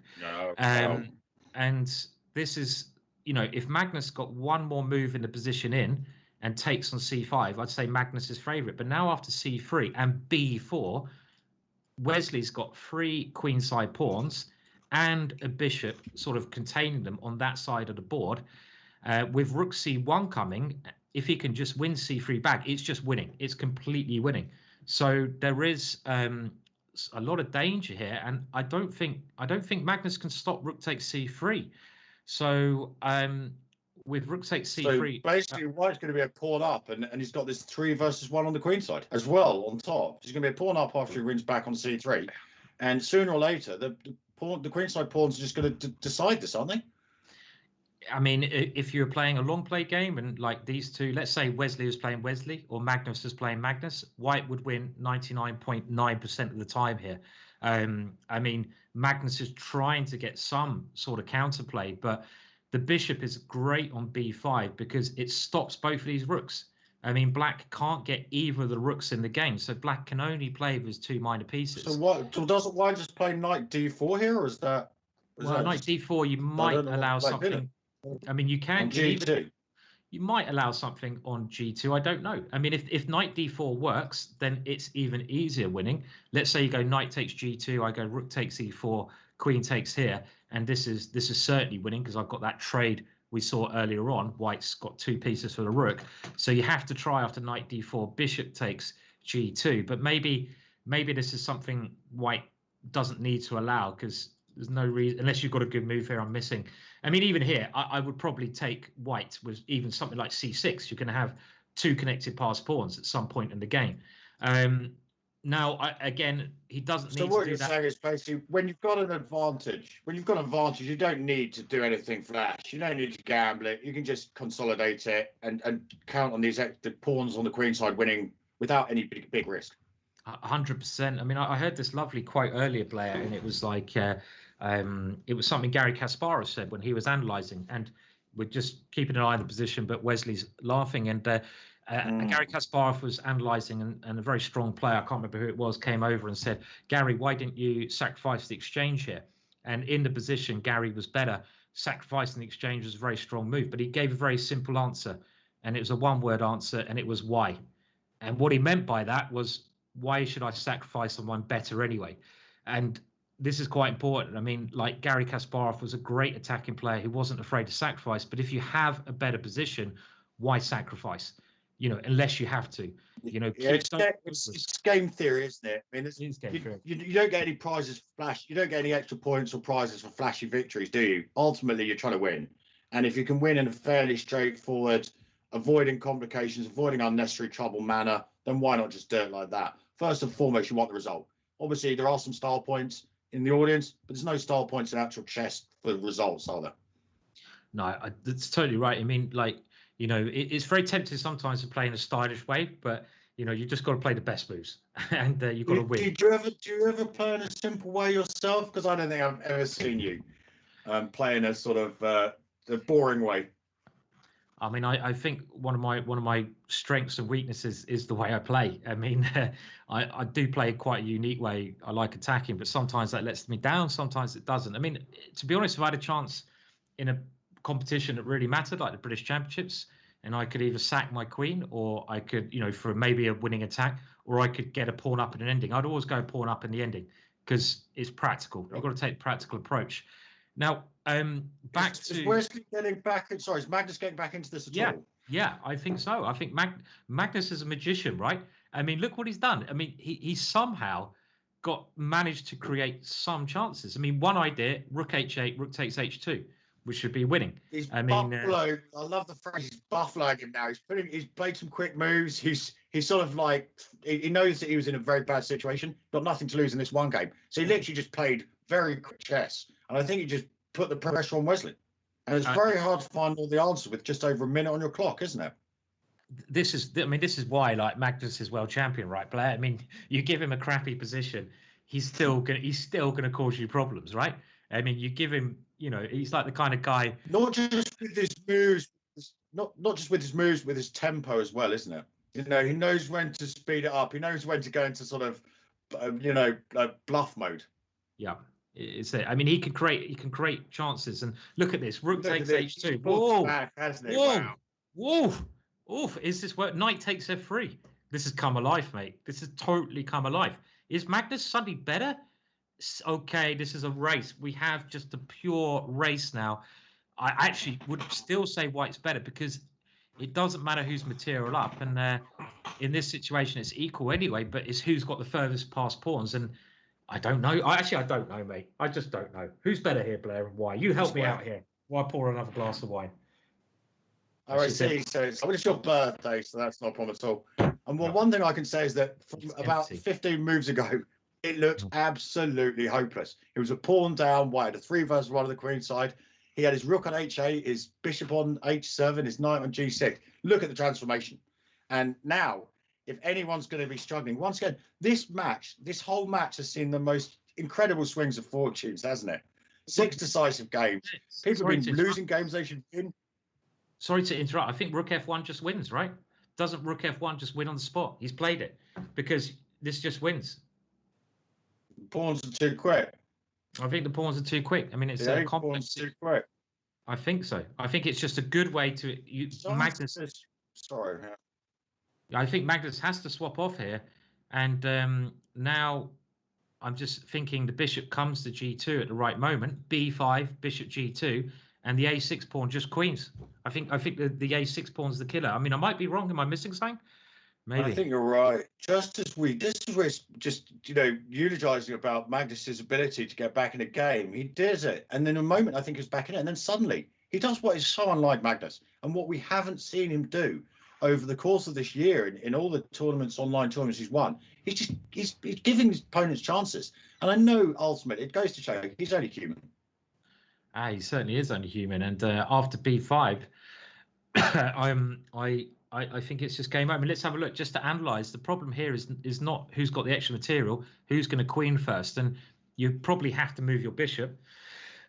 And now I'm thinking, can I just go bishop G2 and then A5, A7, A6? The reason I'm not going here first, which might still be winning, is because of this move. And if I go bishop G2, E4, and I can't swap this bishop off. So this is often a very good thing to do in a tactical situation, just swap the move order around. So rather than going A6, I first go here. Let's say you take here. If you try pushing this pawn, my king can come and stop it, and the black king is not in time. We say drawing the box, and if you draw a box around this pawn, so it's got 3 squares in front of it, so you go 3 squares that way. If the black king can step into that box, it can catch it, but it's white's move. And after a6, the black king can't get into that box, so it's simply winning. You go d2, I stop your pawn, and the white pawn queens. So this is the problem. It's one tempo too slow. And that, to me, Blair, just means very, very simply that white is winning, because you can't give up your bishop here. If you've gone bishop d7, maybe the only chance, but after bishop d7, the point is a6 is now playable, because you don't have this e5 idea. If you go e4 here, e5 here, I go here, and you haven't got a chance to play this move because your bishop's not stopping it. So I don't see any way black can stop Ari the a-pawn. Ari the a-pawn is just simply winning in this position, Blair. He's just going to queen with a combination of going up and bishop g2. I think Magnus will be in a position he has to win the next game. I don't think there's, I say that there's one more trick. d3 is being played, and now I just think bishop g2. Okay, he's taken it. It's the same thing. He's gonna be winning this one. Okay, I didn't think this was the most easiest way to do it, but it must be winning, because you can bring the bishop back to, like, for example, g2 now. This is actually it. Bishop f1. Lovely idea, right? Lovely. Yeah. And that has actually brought around a resignation. Unsurprisingly, well spotted by you, Simon. You saw that the queen side pawns, the tactics. Magnus, once again, Justy got back into it. I really am surprised. Justy gave himself a chance of redemption. He just gave it straight back to Wesley. And it seems so unfair. I do feel a little bit unfair sitting in the comfort of my old and dying chair and criticising Magnus. I mean, that kind of our job, isn't it? I mean, we have to be critical of two of the. I think you've earned the right. I'm not sure I have. I feel a little bit humble in doing it, but I think it has to be done occasionally. I mean, our job is to be critical, and we've got hindsight on our side. And I think if any human being has hindsight on their side, they would basically have the best life ever, right? I mean, it's easy to make mistakes, but Simon, I think because of the delays in the postal service, Chess Patcher UK has actually just copied and pasted his the words he's used in your birthday card, which is Simon's not just a middle game hacker. Happy birthday. I mean, I like hacking the middle game, but I mean, this is something as well. We all have a style of chess, but I think you have to be a rounded player, don't you? I mean, do you think, Blair, one thing I've always thought about in chess is that the way people play does reflect their style. So, I mean, their personality. So a person's style in chess is a reflection of their personality off the board. Do you think there's any truth in that? I think, well, you're the perfect example of this, aren't you? You're quite you wouldn't say cavalier in life, but you're willing to take some challenge, you're willing to take a risk, you're willing to explore things which other people haven't explored. You're sort of a pioneer, aren't you, with your H4, H5 ideas, and you've got some good ideas in life, and you're willing to take some chances, aren't you? You can be a bit of a risk taker. Is that fair to say? Yeah, I think it's totally fair to say, and that's the way I play over the board. And I just think, I mean, look at everyone in the chat now. I'd like to get your opinions on this. I mean, is that the same for you? I mean, do you feel like your style of chess reflects your personality? I mean, I think it's a very interesting thing, because there's nothing wrong, of course, with being a very solid player and trying to keep things safe. It's just a different personality. I mean, it's just an interesting question. And by the way, Blair, I might go and get another glass, because before the game starts. Do you mind? No, it's your birthday. Okay, you know, you've got to enjoy. Oh, plus, you really got bounce back ability from the time you spent on the wagon. Well, I've had a month off, so I've got a lot of catching up to do. So I'll be back in a sec, Blair. I think I've got the next game sorted, and maybe in the chat you can keep an eye on that. I'm very interested to see what people are saying in the chat. Okay, I'll be back in a sec. Okay, we'll see you in a minute. Okay, so Simon goes and refreshes his glass or his bottle. And so we're looking at the chat, and some people are saying that don't know if I can read it all out. I'm not sure that some of these words are as PC as we'd like them to be, and I don't wish to step over the mark. But some people are saying that sort of some of their style is also indicative of their ability to sort of, I guess, not be as coordinated as the rest of us, and so they sort of get a bit of a mess on the chessboard, don't quite get it right. And other people are saying, yeah, they're a bit of a risk taker in life, and that was reflected in their chess style. And I think that's certainly true of Simon. Look at the chat. What is my tipple of choice? Well, if you didn't catch me the other day, I was drinking some very nice Pinot Noir red wine, trying to be a little bit sophisticated, but unfortunately, I can't really pull that one off. So despite wearing the jacket, my tipple of choice today is sobriety, because I thought I'd allow the birthday boy to enjoy himself after a month of not drinking. He's on the sparkling white wine. I think he likes a Carver. And I think that's probably what it's got to see. Elsie Durr knows me very well. It's occasionally a Lucasade Sport. So just to justify and demonstrate that, I will have a little sip of my Lucasade Sport, just because it's my only way. I don't really like water. Water's a little bit boring for me. So I do like a little bit of flavoured water. But I can assure that everyone, it's not actually one of those bluff situations where I've decanted some alcoholic spirit into my Lucasade Sport bottle in an attempt to see me sober. Do I drink Guinness? Well, I have had the absolute pleasure of travelling over to a tournament which Simon has mentioned before in Ireland, in a place called Bunratty, where, of course, Ireland being the absolute home of Guinness, and I don't think there is any place, understandably, in the world where Guinness tastes better than in Ireland. Guinness Zero could be an option. Yeah, I don't know. Hamill Bonnet, unfortunately, I can't really repeat it live on the stream, but there is a little joke that does the rounds about Guinness Zero, which they did actually make once. And I really shouldn't even allude to this joke, but the idea is that it tastes the same, but it's not quite right. But I do like a bit of Guinness. And as we speak, and digging me out of the hole here is Simon, and he's back with hopefully his glass suitably recharged just before we go into what could be the decisive game in this series. If Magnus doesn't win, Wesley will be crowned the inaugural Champions Tour champion. Hello, Blair. Hello, Simon. I'm restocked and feeling good, and I've taken the jacket Someone was off. asking about Guinness. Do you like a Guinness? Not particularly, no. I'll be honest. I mean, no offense to our Irish cousins out there, then. Well, I mean, the only time I drink Guinness is over in Ireland, or if I'm. I heard you could actually survive just by drinking Guinness and eating bananas. I don't know if that's a myth, because you get the right nutritions and vitamins just from those two substance. The game's about to get underway, so maybe we should. Thank goodness for that. I wouldn't recommend it anyway. Should we just say that? We're not nutritionists, so maybe we should leave for another people to recommend. Oh, he's got E3. Okay, E3. He's actually playing. He's not going for the ending. He needs to win. But let's remember what's at stake here. Magnus Carlsen needs to win this position with white, or Wesley So is the champion. This is when Magnus. Let's see if he's a world champion for a reason, right, Blair? I mean, like, can he come back here? I mean, against Wesley, who's very hard to beat. Is it possible?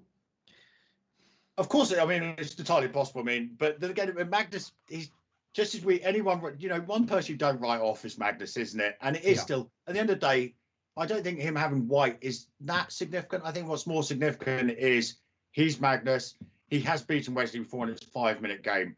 And in a 5-minute game, it's not quite that anything can happen, but you're always going to potentially have some chances to win. As we say that, the Queens have come off. Well, Blair, I mean, like, who else in the world? I mean, you need to win with white. I just want to go back to this moment very quickly. You need to win with white. I would never, ever consider swapping the queens off in an equal pawn structure here. Because if I need to win, I'm thinking, right, I need to keep tension. I'm going to go like 95, bishop f3. I'd never consider playing the way Magnus does. Magnus goes into an ending with the hindsight that he needs to win, which is... I don't know. Simon, I'm going to give you a chance to double or quit everything on this game. Okay. I'm taking Magnus. What am I down? 3 beers at the moment? 3 beers down? Only 2. Only 2. Yeah, I'll take it, mate. I'll take it. So you got Magnus. You got a win for Magnus. And I get all other results, yeah?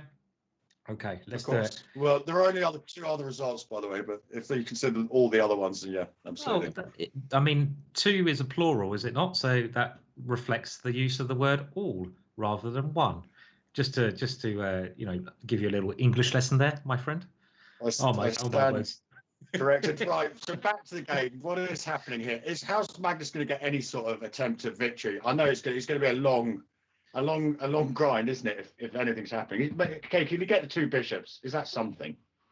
Well, I mean, this is his only chance. His only chance to try to take the light square bishop. But I don't see it at this moment in time, mate, because I mean, maybe he can take and go a4. Maybe he has to play a4 and try to use his. Okay, well, he's got the 2 bishops. That's one thing. It's going so quick. Bishop d2. Yeah, bishop d2 is quite sophisticated because I would be banging out a4 with the idea of trying to soften up those light squares, use my light square bishop. But bishop d2 is I think quite a normal idea, Blake, because you want to first go rook c1.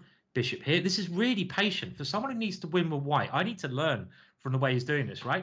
He's doing it such a patient way. I mean, good stuff, right? Very good stuff. By the way, there's increment as well, unfortunately. So he can't use my technique. One of the things I'm best at in chess is not playing; it's actually flagging.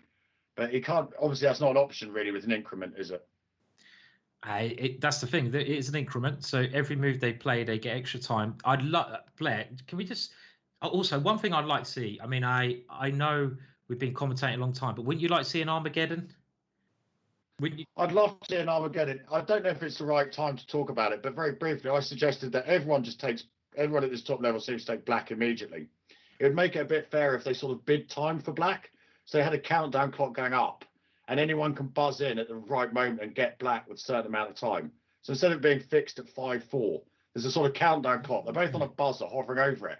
And it goes 2 minutes, 2 minutes 10, 2 minutes 20. And whoever buzzes in at the first time gets black with draw odds at that time.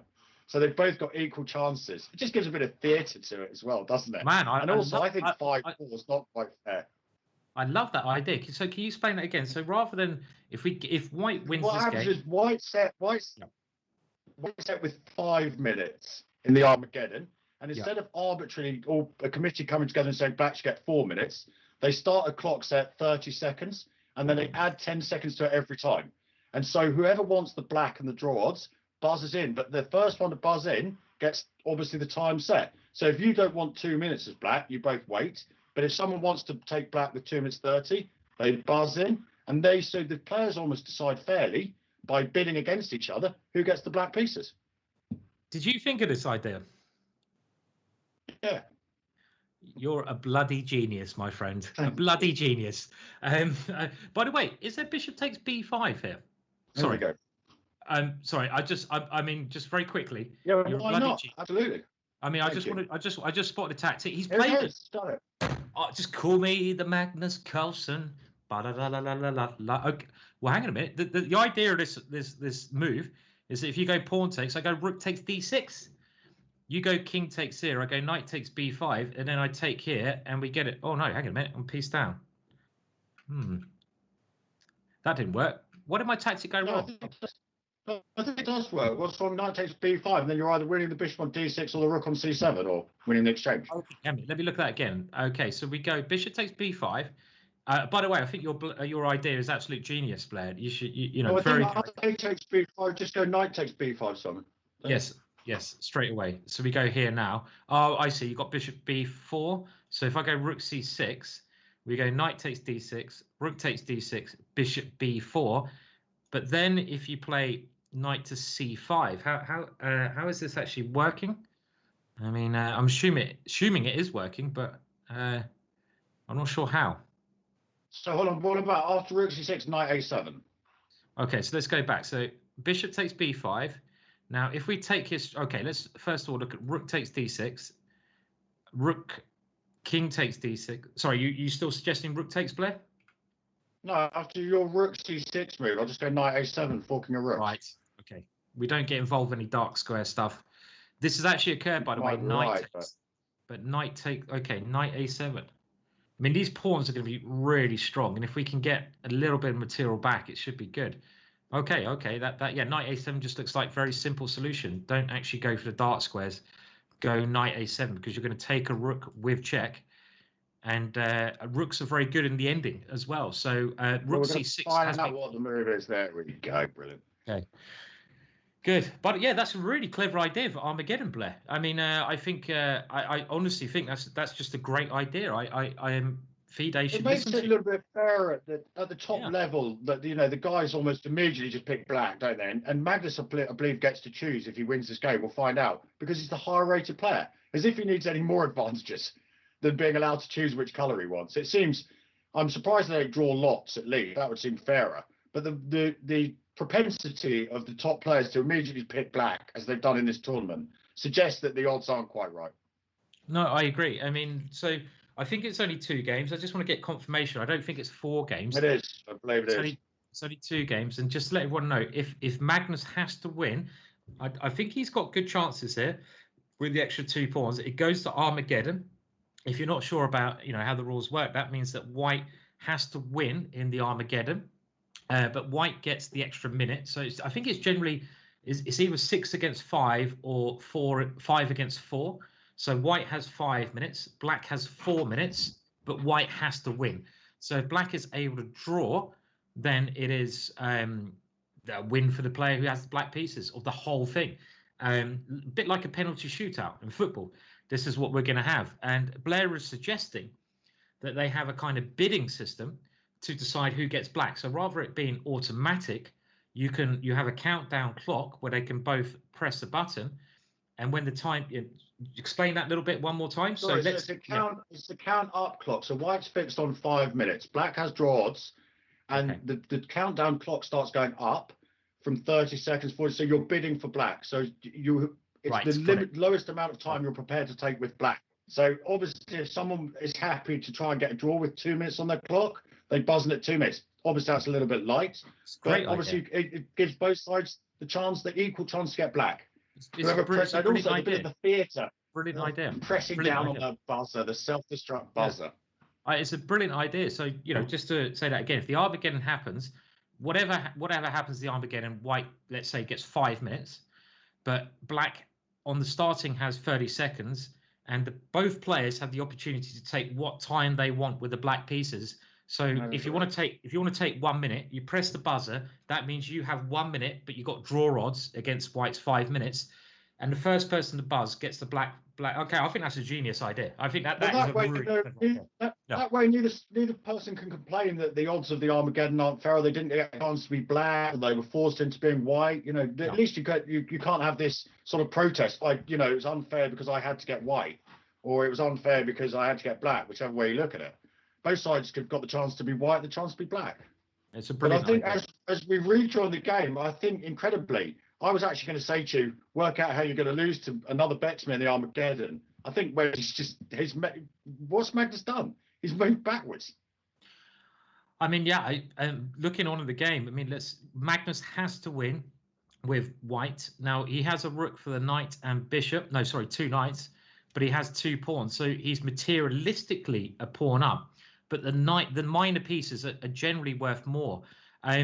It depends if he can just start pushing these guys down the board. The rook is quite good in an ending. I still think he has chances here, but he's spent a lot of time. Wesley's playing very well in creating counterplay on the king side, and now Magnus at least it's a simple plan, right? Now Magnus is going to push this pawn, and it's up to Black whether he can create enough counterplay with his pieces. Yeah, I mean it does look like Wesley's doing a great job of doing that with a knight coming in. Stuff like this, and he's got a minute up on the clock. Maybe we won't see an Armageddon game, Blair. It's possibly not. Possible not. I'm starting to regret going all in with my ill-gotten gains. I think I might be handing them back to you. But we sort of spent this time talking about the potential for the Armageddon rules, and we sort of missed a few of the moves. Did Wesley allow 10 moves in a row or something? Because after Magnus took one of the rooks, he didn't seem to do anything. For 10 moves, he seemed to do nothing. If we go back to this position here, we will keep up to date with the actual game. But if we go back here, then if we compare it to the current kind of position, I mean, you're totally right. I mean, look at the current position. Who's made the most progress? Oh, hang on a minute. No, that's not the current position. We'll just get that now. Who's made the most progress? Well, Black has created loads of activity on the king side for his pieces. Magnus has yet to get any of his pawns pushed. So I'm with you. I think this is looking really bad because the minor pieces, knights and bishops, they work really well. And Wesley So's created this action over there. Yeah, certainly.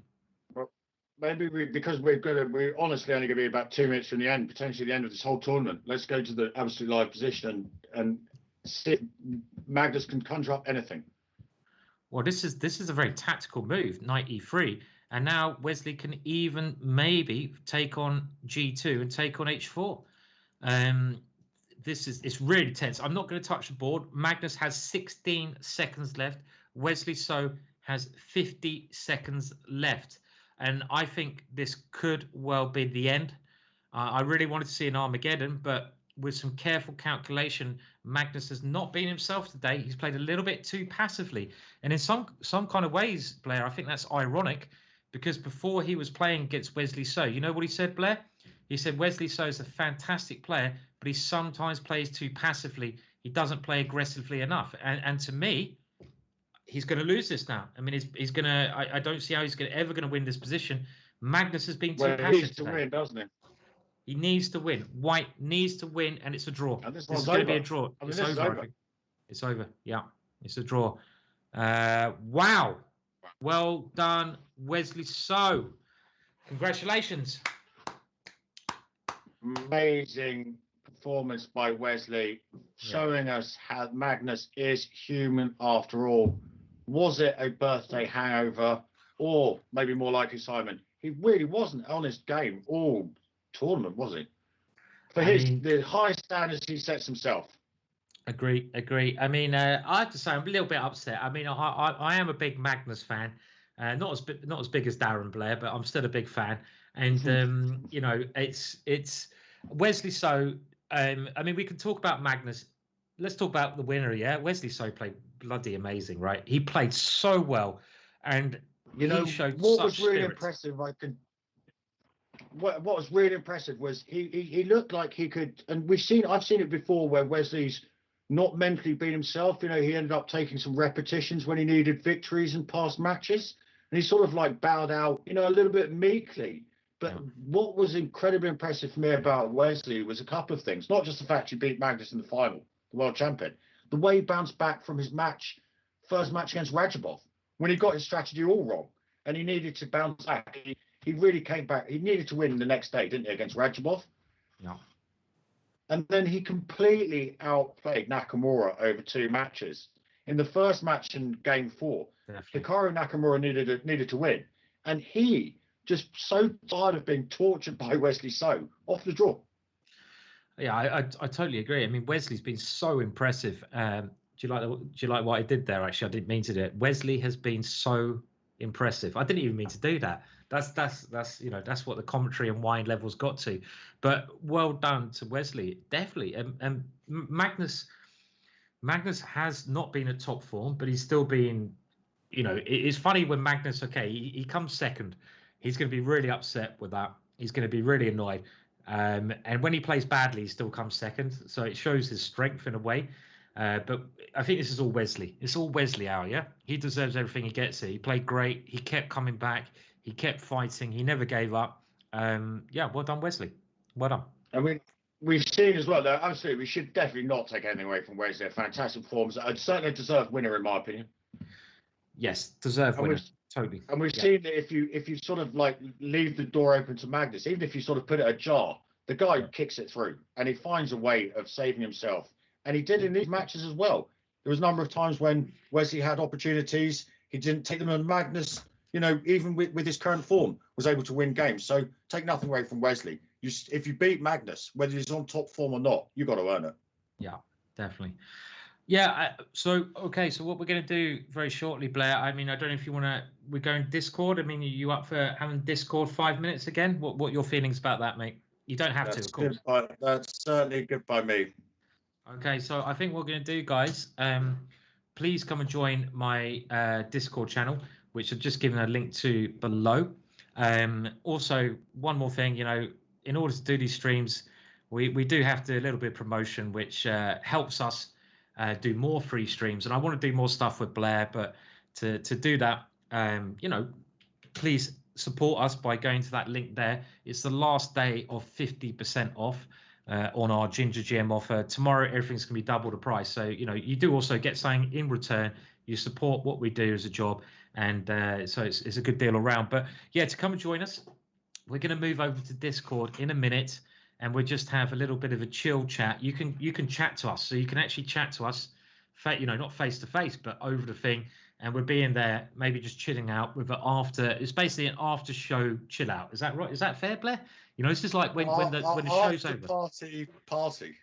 After party in Discord, just you can chat. Yeah, that's it. After party.